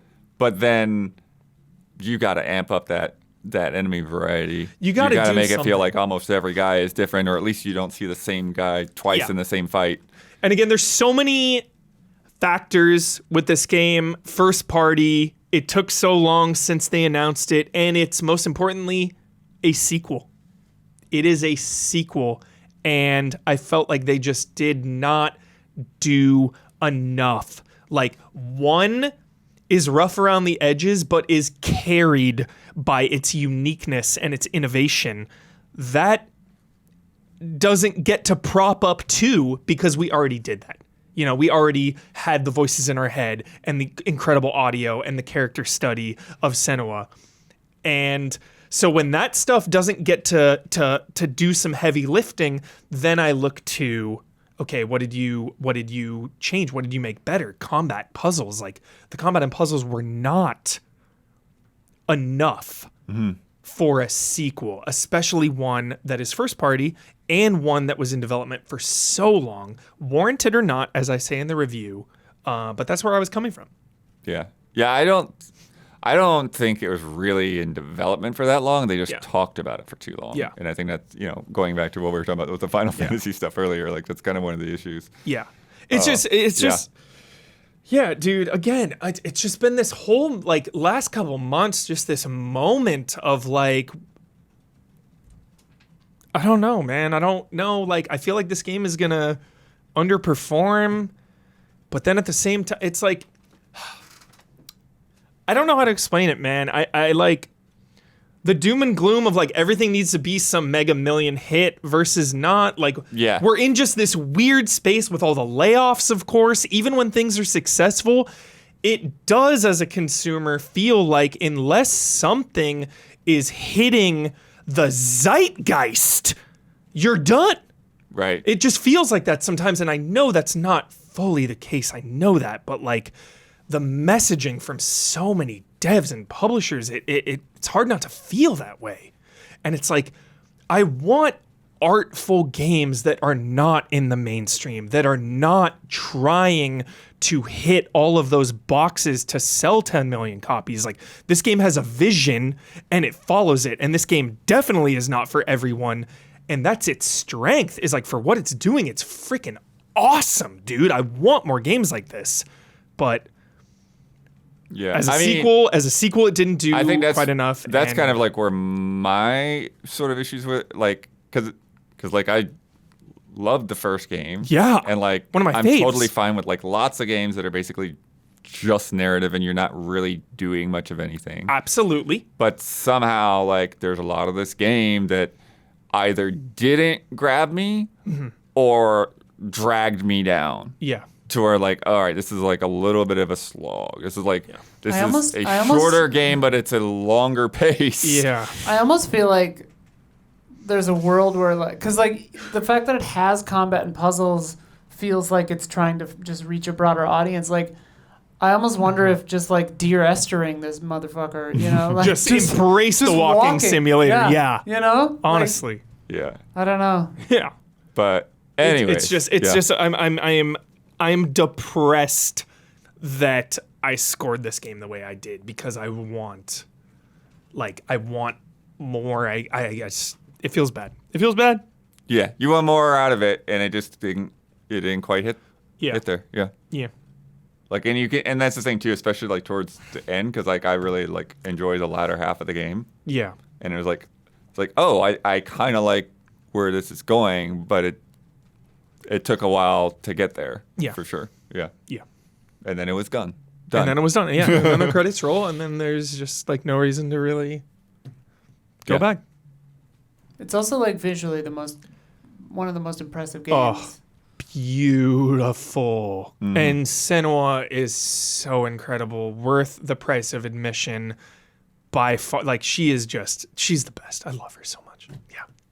She I goes wonder through. if it'd be cheaper to just make it a animated TV series, right? That'd be a whole different thing. I mean, Yeah. live action, Yeah, but- shit. It looks real, and they got real people doing this stuff. Like, let's make a Yeah. live action Hellblade. Yeah. Dude, a that's very Hellblade show different, would be but- awesome. But I'm just saying, like, I don't know. Yeah. Whatever. Yeah. Hellblade 2. Also this week, man, this is a whole nugget that we won't get that deep into, but Call of Duty Black Ops 6 coming to Game Pass. Insane. Yeah, it's going to be very Yeah. interesting to watch what happens with It that. will be. It will be Bloodworth because the primary strategy with consumers is, flip my game switch on or my Game Pass switch on to get that game and then roll credits and be done. But Call of Duty is a game people stick around for. True. So what is that going to be like? Interesting. As if there haven't been enough near crossovers already, Square Enix is selling Yorha He's number shaking his 2 head. Type B wine. Which this is not that uncommon. There's been a lot of Walking Dead wine. There's been other things, Wait right? for the detail. Wait for the detail. It was aged in an oak barrel that had a music player attached, repeating 5 songs from the Nier Automata soundtrack on loop. Amazing. Dude, Onkyo too. Top tier sound right there. Oh, that's Onkyo so hype. funny. That's where you buy it from. Yeah. It's just nuts. And Persona 5 better music. They're like $12,000 or 12,000 yen a bottle, so like 120. You know what they should do? They should do for the end-all, be-all test, make one with Nier Automata music playing, and then make another one with barrel with Persona Persona music playing. Which one tastes better? Let's go. Yeah. The ultimate judge of music. Yes. Musical quality. Yes. Although I think with Persona, I don't know how it would. I mean, not that this works anyway, so who knows? But Persona, we should have coffee. That's my only Yeah, thing. fair. True. Perfect. Damiani, what do you? Come on, we haven't had a chance to talk for a minute. What do you What's think up, about wine? Damiani? I mean, I got the Final Fantasy one. Did you? Like the 20th. It's in your studio. It's down Oh, in okay, the okay. It's still there, yeah, I kitchen. look at it. Yeah, it's still there. Cool. I wrecked It's got a cool wrapper, that's why. But I That's mean, why. it wasn't made with the music boxes. They have those Final Fantasy music boxes. They could maybe start attaching those up their wine production game a little bit. I mean, maybe this is maybe the start of a thing. Maybe they need to buy a vineyard out, like in Napa, and like have people come visit where they play the music, and you can listen to the music while you're like tasting the wine. But then you have the caskets in the back, like with the wine being made and stored and stuff like that, and like see the process. I don't know. Like it could be like a little bit of a gimmick tour they could do for that. During that PlayStation financial briefing we were talking about, they shared a lot of numbers on a lot of different things, talking about their current strategy for the next couple of years. But one of the things Remakes. in particular Herman Hulst talked about was very interesting was about PC.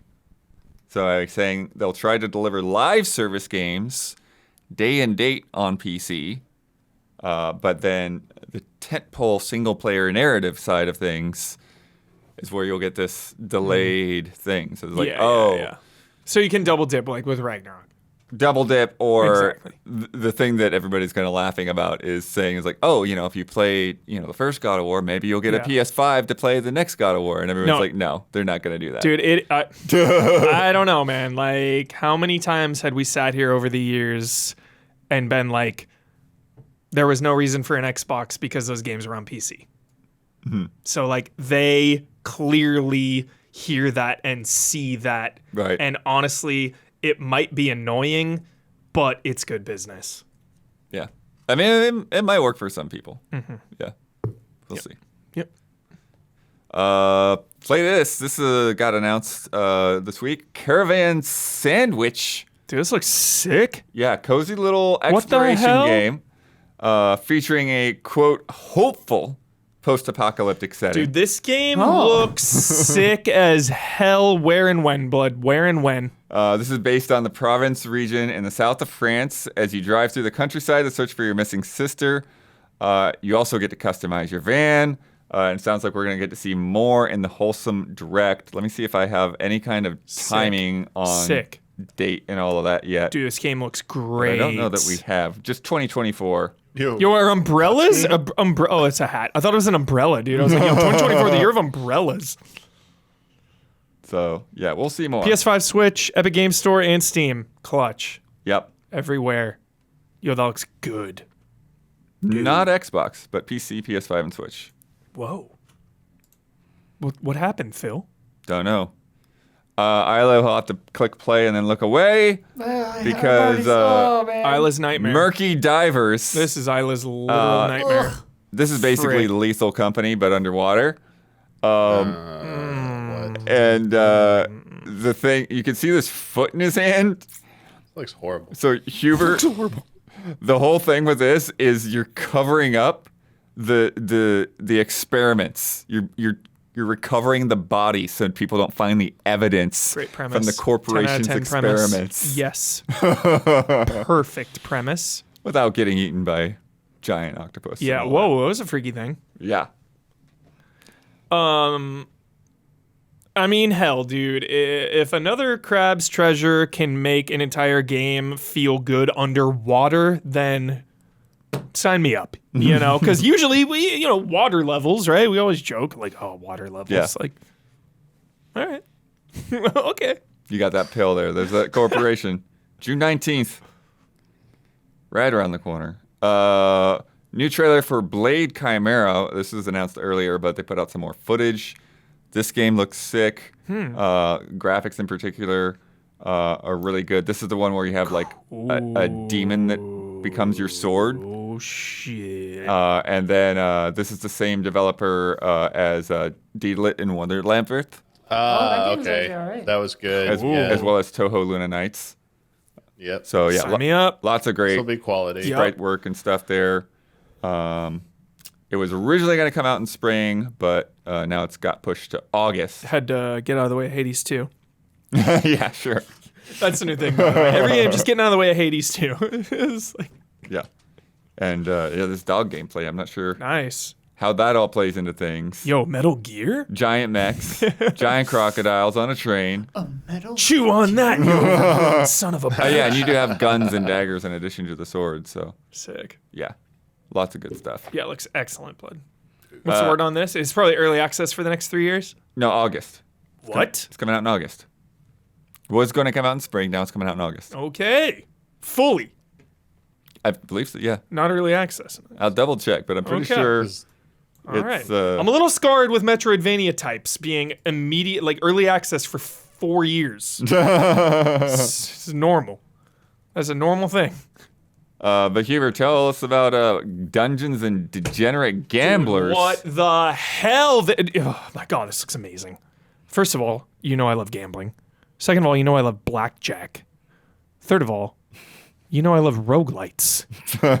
Come on here. Come on, dude. It's like Balatro, but instead of poker, it's blackjack. Looks awesome. You posted this trailer in Slack, Bloodworth. God bless your soul. It looked very excellent.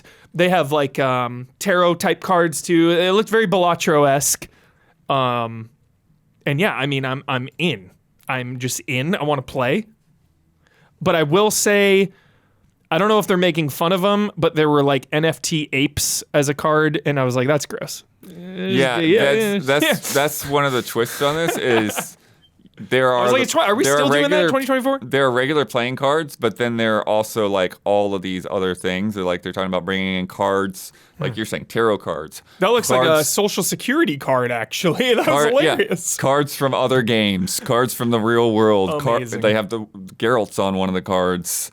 You know, like Yeah. yeah. So there's gonna be a lot of goofy jokes and stuff. So Yeah. Is that when is that out? well, Blade Chimera, like I said, is out in August. That is not early access. That's PC and That's a Switch. win. That's a win. Dungeons, you keep pulling up all. Degenerate gamblers, dude. Dungeons and Degenerate Gamblers. We need this. Generate. We need this. Is this it? This is it. All right. Does it tell me when this is out? There's a demo. There's a demo out right now, but I don't know if they have a release date. Just says 2024. Okay. Yeah. The demo will be streamed, chat. Stay tuned. The demo will be streamed. Yes. No trailer for this, but Amazon Games is teaming up with a new studio, Maverick Games. This is very fascinating to me. Of course, it's in my wheelhouse. They're publishing a AAA open-world driving game with an emphasis on narrative, which is wild. Maverick Games is led by creative director of Forza Horizon 5, which is excellent.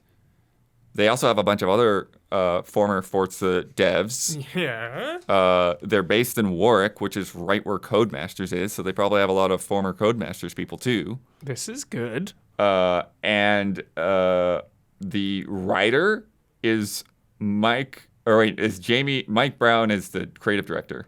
The writer is Jamie Britton from Skins.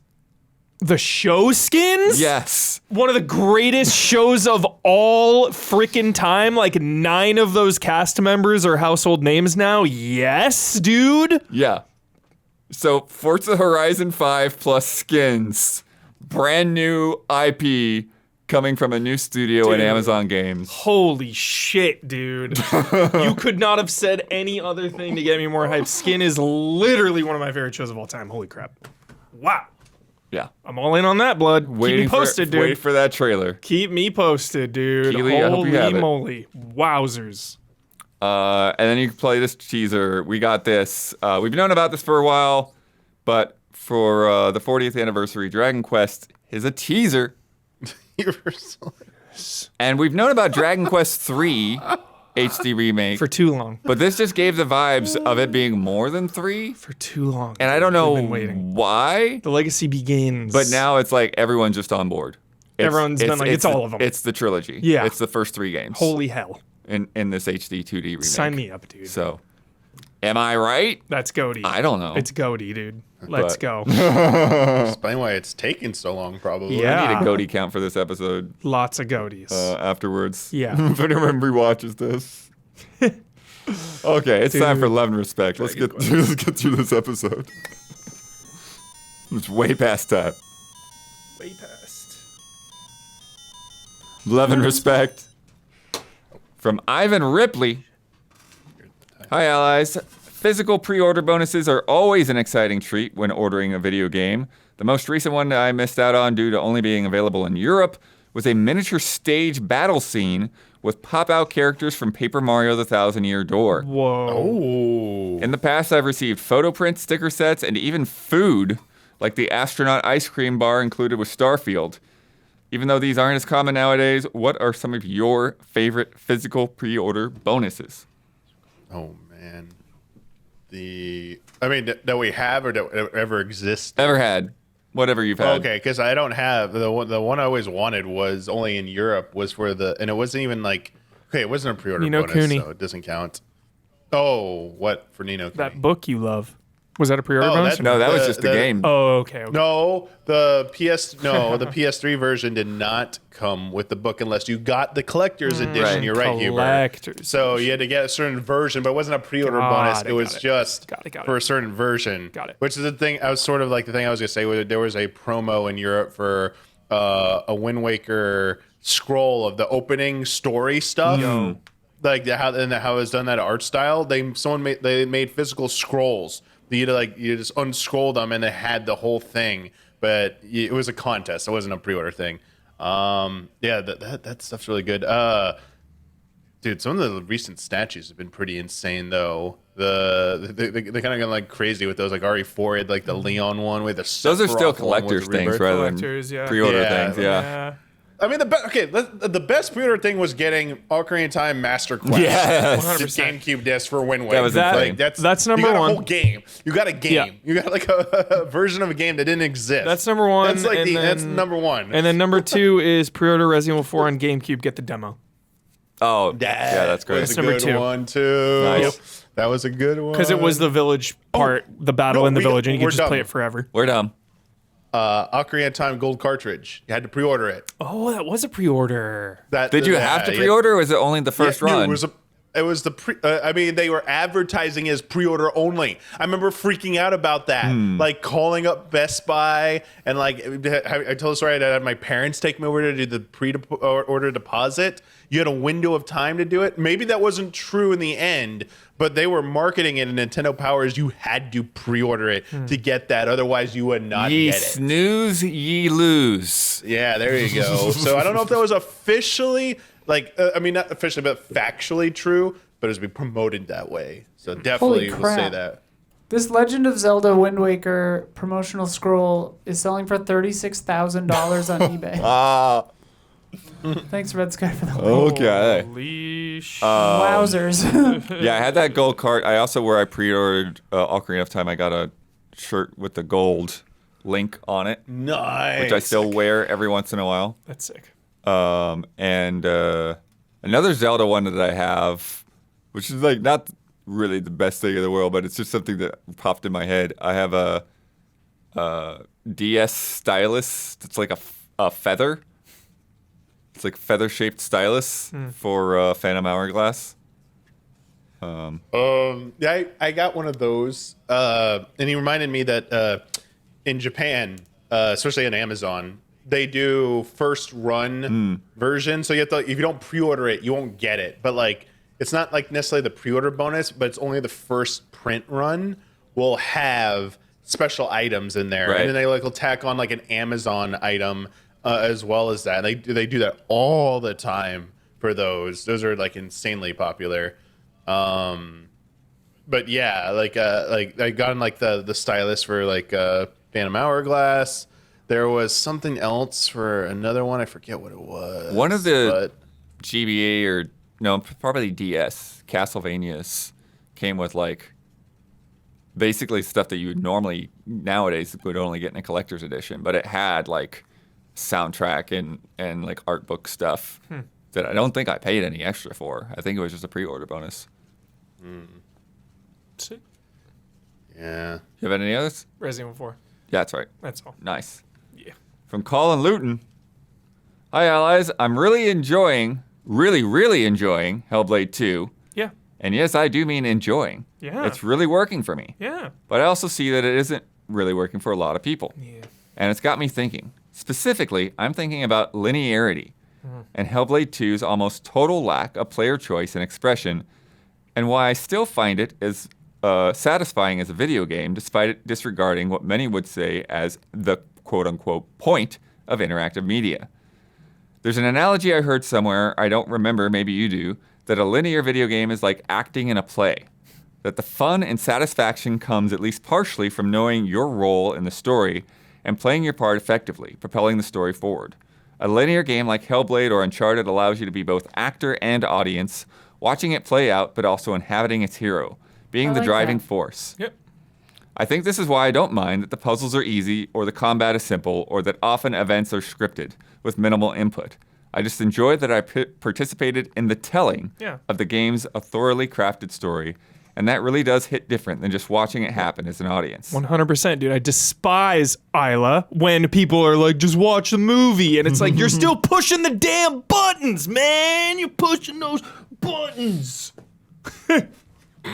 I mean, some of my favorite games are like Dear Esther and stuff, which are literally walking simulators. True, so true. I'm just thinking of I Last of Us. don't really think that about. Just Last of Us. Just Last of Us. Yeah. There's more to the conversation than that. I Yes. know. Yeah, the I'm question was just, do sorry. you relate to this take? And does that make any sense at all? Which I think it makes a lot It of totally sense. does. It totally does. Video games will always be video games. Like they will never be. It's never like a movie because you're an active participant. A movie you watch, a game you play. Period. End of story. But as much as I love linear games, Hellblade 2 still didn't immerse me enough with its linearity. Like linear games kind of have that edge where it's like, yo, we're going to really like put you in this and really, immerse you. And it's more finely crafted in a sense because it's like you can only do so much. We're making you do these things. But yeah, I just couldn't, just never got into it. It never just clicked for me. Yeah. Yeah.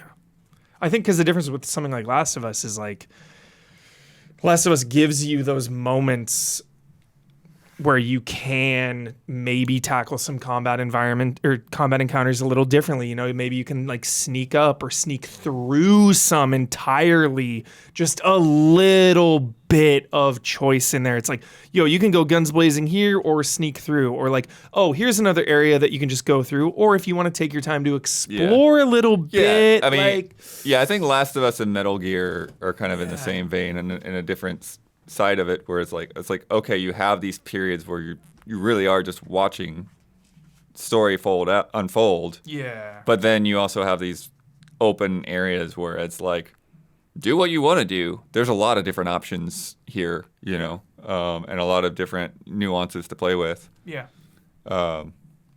Yeah. For me, it's like, like, Dear Esther, a game where you do basically nothing but walk. Yeah. And look, and like that to me is kind of an important distinction in games. You control the camera. You control the camera, and you become an active participant through the viewing and through your like thinking about what you're seeing. So sometimes for me, where a game can start to get too linear, is like if the gameplay is not entertaining, then I'm like, okay, you're doing a story thing, and I love some of my favorite games are just story things, but it's like, why are you trying to do both? Why are you trying to do more than you need to be? Like, just do the story thing if that's what you want to be doing. Don't give me this like irritating time waster. Also, Totally. Not saying that any game specifically does that, but like Hellblade 2, kind of. I mean, I felt Hellblade 2 was doing that, and like the friction there between like, I'm pushing forward and hitting A to climb up rocks, but I'm not sure how much of my doing that is even doing that while I'm being told by these voices to keep climbing, and I'm like, well, I am. I'm doing the most climbing I can do, and you're just choosing how slow this is. And like, to me, that's not interactivity, and it's not, more importantly, it's not subjective. It's not there's nothing for me to take from that. Like, there's nothing for me to take from that, besides the narrative and the emotional beats of the story. And to me, you don't need a game to be doing that. Like, you can get that from other visual mediums, right? Whereas, like, a video game that's just walking and looking can be some of the most interesting interactive stuff I've done. Like, Dear Esther is a great example because, you walk over and see a cave that has the molecule for syphilis written on the wall, and you're like, why is that there? And you're thinking, I don't know. Not that you don't think in films. Obviously, like, they're an amazing medium for thinking. But yeah. I do think that's, I mean, like, one of my little pet peeves with the Hellblade discussion has been the length. Yeah. The, like, immediately, like, somebody said it was 5.5 hours, and everyone's like, it's a 5-hour game. I'm like, I don't Order know 1886 why. all over again. I don't dude. know why that happened. Like, I don't know why that Yeah. became the canon time when it's like, Yeah. this is probably the fastest you could get through that game it's without like, speed running. Blood, it's like I've joked, like, But like, I'm joking, but I'm not when I say, like, I don't like pre-release info at all, because this whole like industry will put its thoughts out there before a game, and because of the hive mind internet, that is the take that will stick for many, many months until the dust subsides, and then people re-examine the game later on. But for the initial jump, one journalist says, like, the game's 5 hours. Okay, that's canon for the next 6 months now to a year before everybody forgets it. And then you have the person who goes back and is like, hey, Hellblade 2 is actually really, really good. And then it starts a whole new conversation. Like, yeah. But going back to like the reason that I brought that up is it goes back to what I was saying about looking at this things, right? And like just even getting into like those first villages, like I spent a lot of time looking through all of this stuff that they built, to kind of like, have that environmental storytelling of like what the heck was going on here. Totally. Yeah. Bodies piling up everywhere. I mean, it's and also like credit where credit is due, like Hellblade and The Last of Us, since you threw that one at me, Hubert. Thanks for that. I love you. You too. Do like really great world building in their environments and stuff. And Hellblade, like we were saying, is gorgeous. It really and is. so like sometimes, I'm like, I'd rather just look at this stuff than fight you, Yeah. Honestly, Hellblade 2 is the first time where I've thought that exact same thing, Isla, where it's like, maybe this should just be a movie from here on out or some other show. Like, yeah. From LEL. Hey, allies. Is Summer Game Fest more important than we realize? As you yourselves have stated in previous podcasts, the gaming industry as a whole seems to be in a rather precarious situation, with investors losing faith in the industry and gamers losing faith in their favorite developers, studios. In the past, it was E3's job to entice investors and excite gamers with things to come. But now that responsibility seemingly falls to SGF. So my question is, can Summer Games Fest bring the industry out of the rut that it's in? And if so, what do they need to do to make it happen? Would love to hear your thoughts. I think we're in it. I think everyone's just ready for next gen. Like the way Microsoft has been going and the way Sony has been going now, especially after that state of play, I feel like this console war, whatever, this whole battle, it's done. Nintendo and Sony did really well. Everyone is now looking to the future. So like they always talk about how expensive and insane these first party games are. To me, the future is those first party $300 million games are going to make the consumer buy the console. But now since all the consoles have been sold, they're just going to put that money into the next wave of $300 million games. Like, I really think this gen is like mostly done, dude. Like, we'll get a couple more huge games at most, but I'm already looking ahead to Switch 2, PS6, whatever it may be. That's my theory. That's my theory. Why make a $300 million Sony game if everyone already has PlayStations and is like, you beat Xbox, Nintendo's doing their own thing. What reason do you have to invest $300 million into another game?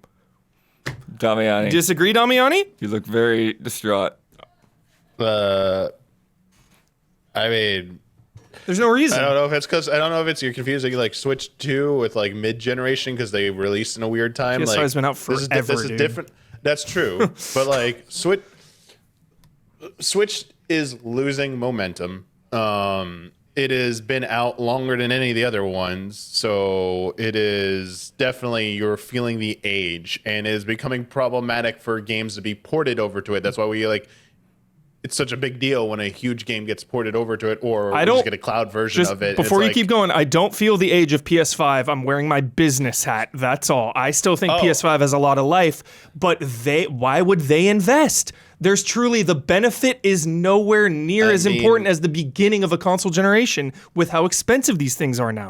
By their own admission, they said they said it PS5 is in the midway to maybe to start the ladder, but that doesn't mean I don't feel like PlayStation 6 is coming within the next 2 to 3 years. How long do these games take though? Do they take forever? You've got Death Stranding 2 to bridge the gap, a couple other third parties bridge the gap, and that's it. So the problem is that they keep pushing newer hardware and newer generations. The arms race will just never end. It's gonna shorter console cycles. I think will just make the problem worse. I think things need to settle down and people need to have the game developed for the platform. Let it reach a good especially PS5 where it had it was kind of held back by shortages for a while, and it's really if you take away those years and the years it's only been really readily available, it hasn't actually been available for most people for too long as it compared to when it actually came out. But I think the problem is you ask people to keep upgrading every 4 or 5 years what it used to be. I think you're gonna start losing people because they're nah, this is just too costly. It's already an expensive hobby for people to invest into, and game development costs are already ridiculous. If they then you have the cross-play. You have a game that's on PS5 and PS6. doesn't They did that with seem to, PS5 like, and 4. Yeah, but like that opens up a whole different different part of issues. I think they need to like stick on a platform for like they've been saying like it's like 10 years is like fine. I think for a PS5 to be the dominant platform, and like I don't think they need to rush into PS6. I think the PS5 Pro is like that iteration. You know, there'll always be like that refresh that they're gonna do. I think that's gonna be for PlayStation. It'll probably be the way forward. Like going like for any generations to keep doing.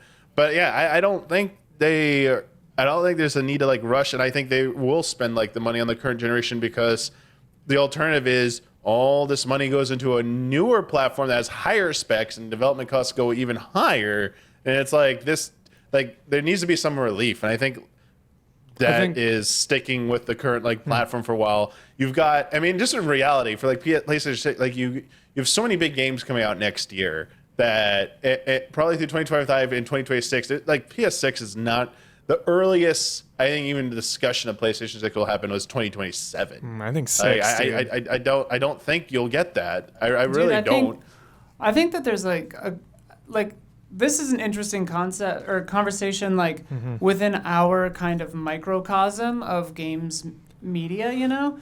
But like clearly we're seeing some kind of larger societal shift that I don't think anyone has really fully put their thumb on yet, like put their finger on the pulse of yet, because like the Furiosa is the perfect example, right? Yep. Where like projections were tracking well for that movie, you know, things that seem like slam dunks.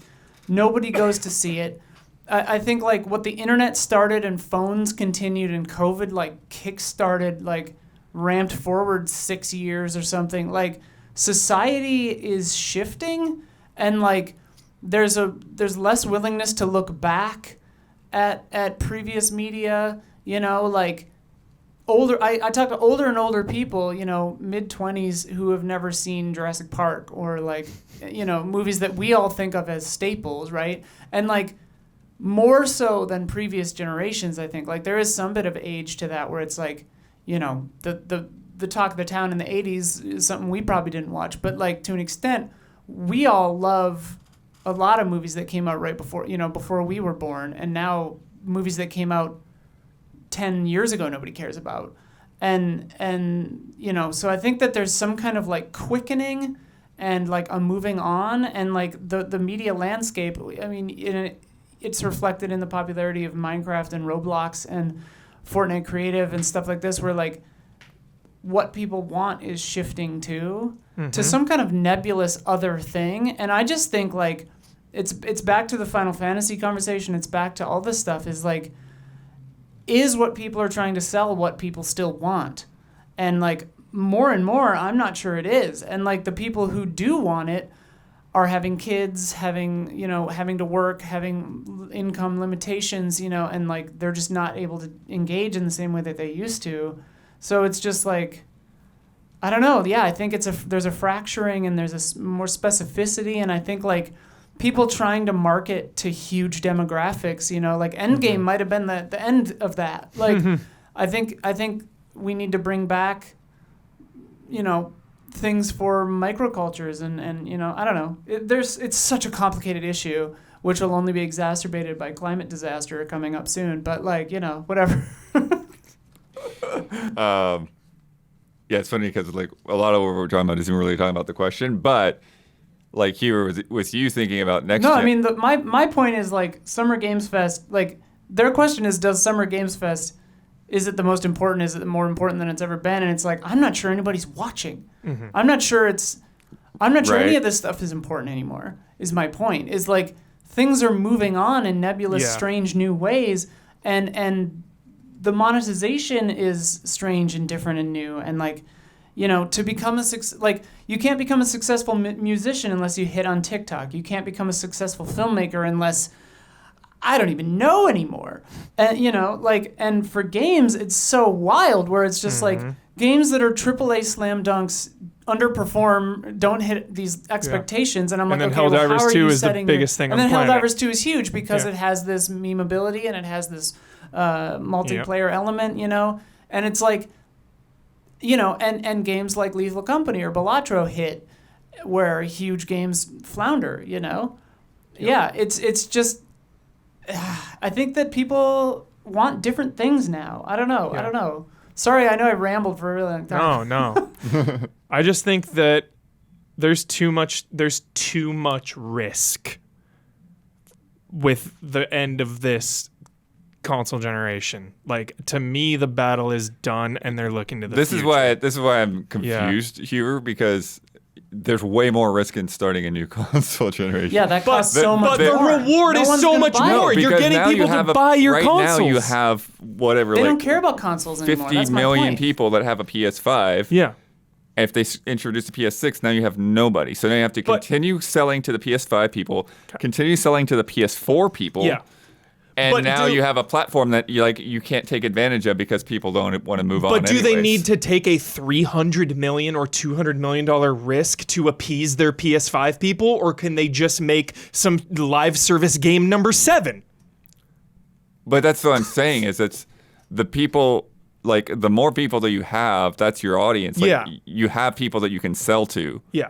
Without selling them another $500, $600 then machine. Just do that like cross. Sony wants the wants a cross-gen? Fortnite more than they want a PlayStation 6, 7, 8, or 9. Yeah. Like Sony wants a Fortnite. Everyone wants a Fortnite. Yeah. Everyone wants No one cares about consoles anymore. Yeah. And consoles are going to go away, I think. Like, if not this generation. But that's the biggest next, reason why PC gaming and PS4 are still so strong right now, is because you can play Fortnite on those. Why do I need a new system? Because I can keep playing Fortnite.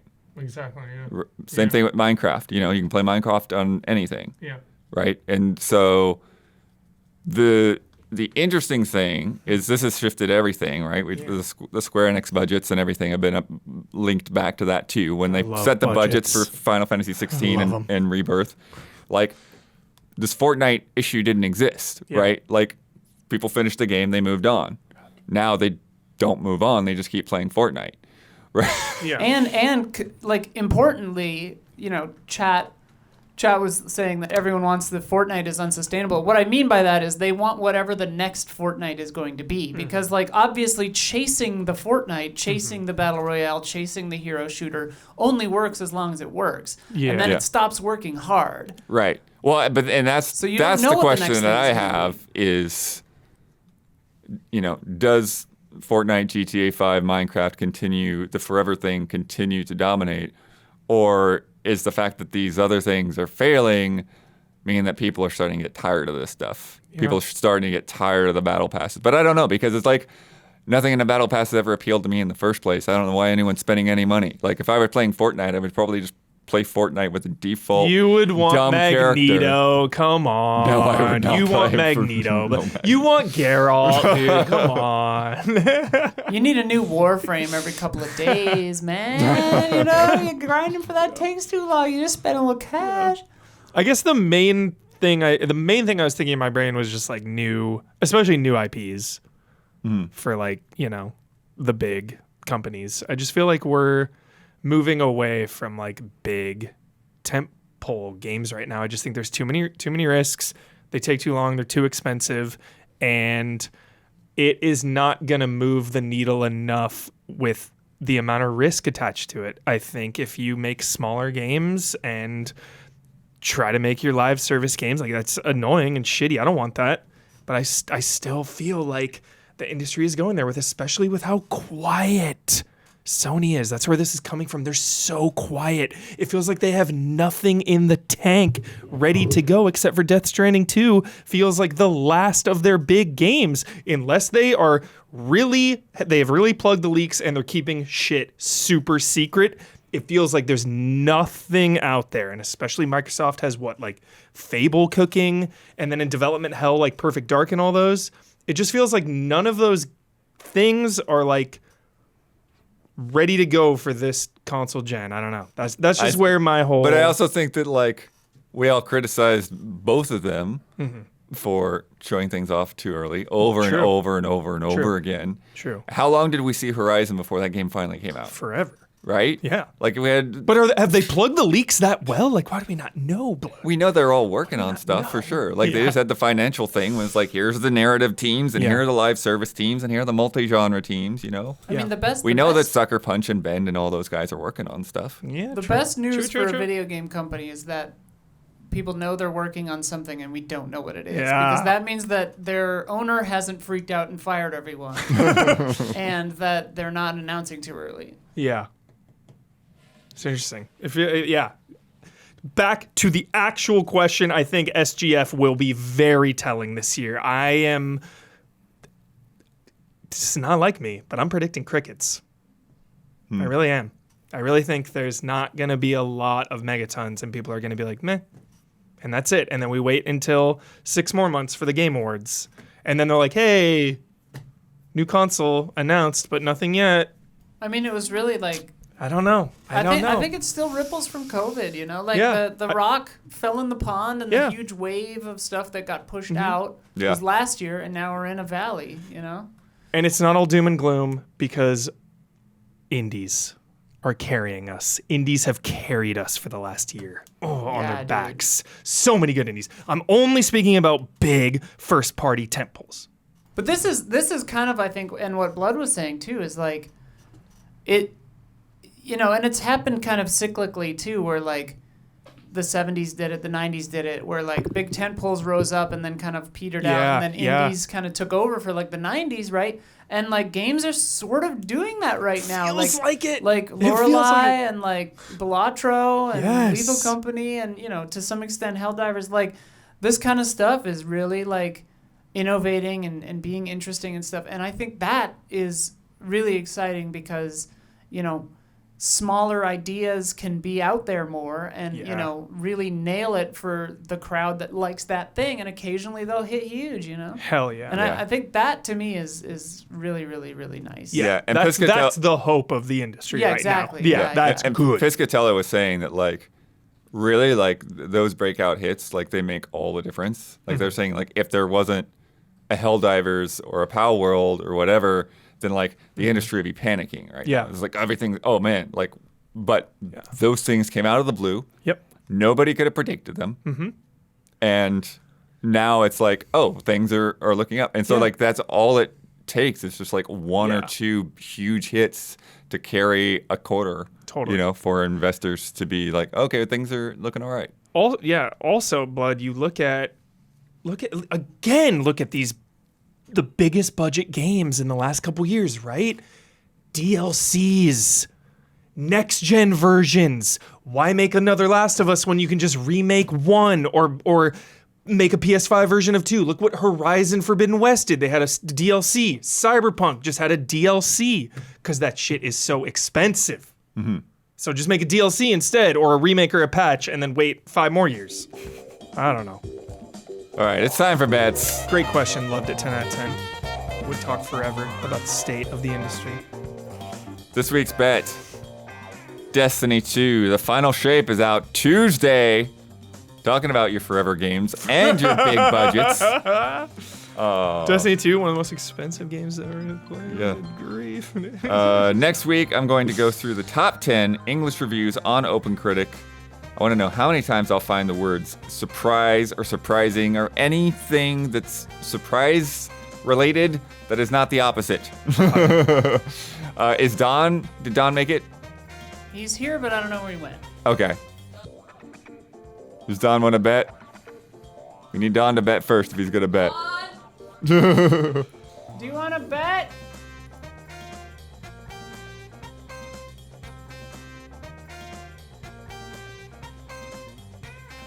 He just said a bunch of noises. What? What's the bet? Okay.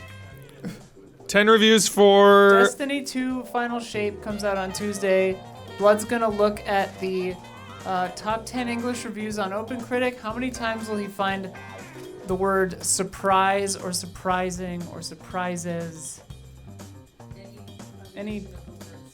Yeah, but not unsurprising or yeah. Did you write it down? Are you gonna just squawk it or? He's just gonna say it. Say it now for the rest of us. What is it? I knew he was gonna say 7. 7. I had 7 in my brain. He picked up a piece of paper that already said 7 on it. So weird. I knew he was gonna say 7. That's bizarre. That's wild. All right, Huber, Stealthy Centipede. 4. 4. Damiani, Pompous Cocker Spaniel. 5. 5. Isla, Wet Hummingbird. I also said 4. Ooh. Gabby, Optimistic Rat. 10. 10. Blood has 3. Isla says 3, guaranteed. I swear to God. Guaranteed. I also went 5. Oh, all right. We have the low, Hubie. Yes. We have the low. I swear if Blood had 3, dude. I would have lost it, Blood. You're always mad at me for going high. Last week's bet, MultiVersus re-released on Tuesday. I had to choose a random character Nice. and enter a 4-player online match. Then I had to do my best to stay in the center of the map without attacking or blocking in any way. And we bet how long it would take for me to lose my first life. Damiani bet 30 seconds. Isla bet 42 seconds. Dawn bet 28 seconds. Gabby bet 45 seconds. And I bet 48 seconds. There's not a random character option, so I had to basically do a 1 to 5 on Google. And I ended up with LeBron James. Hell yeah. And then, worked my way to the center of the map anytime I got hit. Eventually racked up enough damage for them to launch me right out of that ring, exactly from where I stood. But LeBron lasted 1 minute and 27 seconds, which is 87 seconds total. And I had the high. So I won that one. Wow, wins the bet. Wow. Wins the bet for the bet that he he's the one plays. he's playing. Yeah. They have to hit me. If they had hit me more, I can't control how much they hit me. Yeah, you say that, but these are all your friends on PSN, bro. Yes, great friends with Little Lady 1130. You really I know her, and she's great. You really should put be Little friends. Lady out to dry, dude, by not attacking here, you know? Maybe they thought you were like a child trying to figure things out, and they were trying Yeah. to shepherd you. Anyways, earlier this month we had another bet that we had to catch up on. We placed bets on the Rogue Prince of Persia. Then it got delayed because of Hades 2 dropping. Oh, yeah, 2. right. GTA 6 is going to get delayed because of Hades 2. So back at the beginning of the month, I asked how long that early access launch trailer would be. Huber bet it would be 1 minute 48 seconds. Damiani bet 2 minutes. Isla was out. Dawn bet 1 minute. Gabby bet 1 minute and 30. I bet 1 minute and 1 second. The time for I would have said 112 probably. that early access launch trailer was 2 minutes and 11 seconds, which gives Damiani the point Nice. for having that high. Bringing the scores to 6 for Stealthy Centipede, 6 for the Effervescent Hippopotamus, bloop, bloop, bloop, bloop, bloop, bloop, bloop, bloop, bloop, bloop, bloop, and 4 for the Pompous Cocker Spaniel.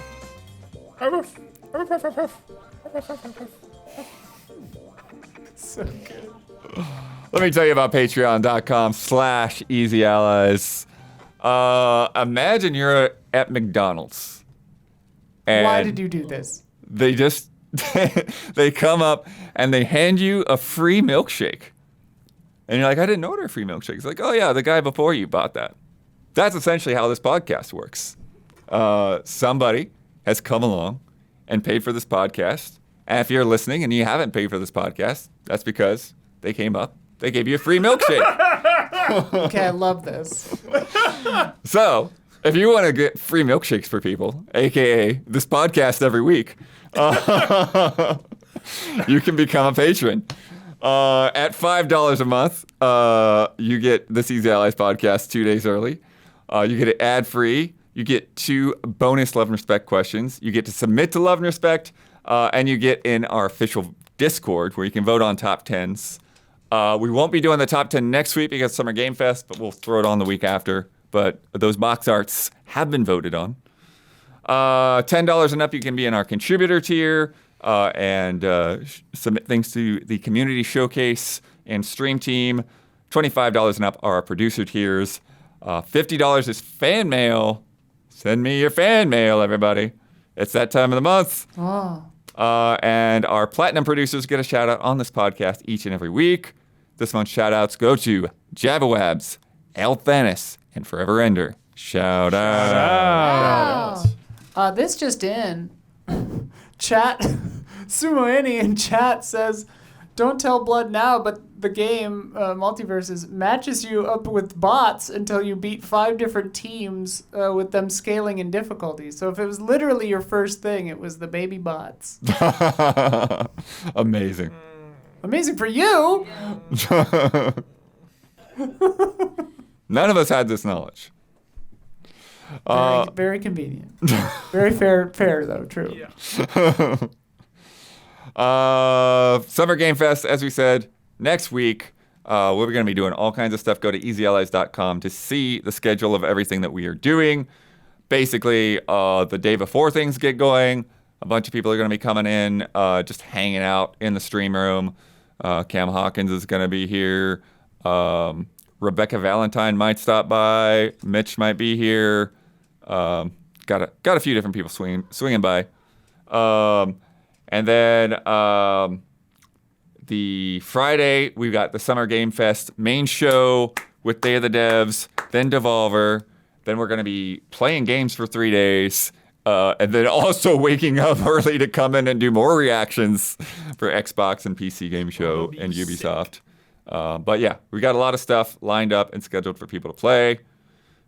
Keep an eye out every night for that stuff. Watch Huber's Hellblade 2 review. Check out my Frostpunk 2 and Altars previews. Check out group stream from this week. We did crowd control with The Sims 4. Yeah. And things were always being lit on fire. Gabby putting out fires, literally. People were just like speeding up time, changing Sims clothes, all kinds of nonsense. And the community showcase was this week as well. Next week, Nightmare Cart. Hell yeah. Formerly Bloodborne Cart, but Nice. yeah, we will be driving around. All right, Yeah. Damiani, we get to split the winnings. What do you want? Shout out, final word, trademark sign off. I can do sign off. Yeah. You want just a sign off? Sure. Sure. Okay. Okay. Unless you want to negotiate. Where did he learn to negotiate like that? You got me, Anna. Fifth Element. Fuck. Okay. Knew that. Yeah, you knew that. God. I'll give because I just remembered this too and I didn't say it. I'll give a shout out to Kyle, who will be here for next week's podcast.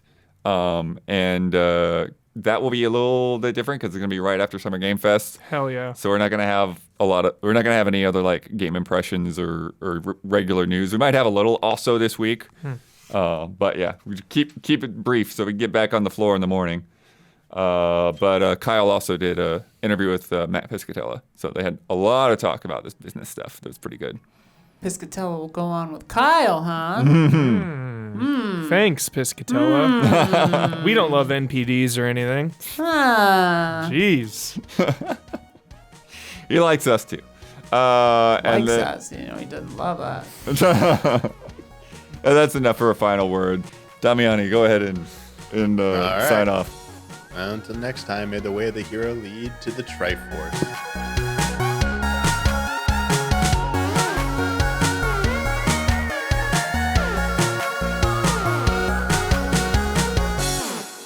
Y'all are crazy for making that story.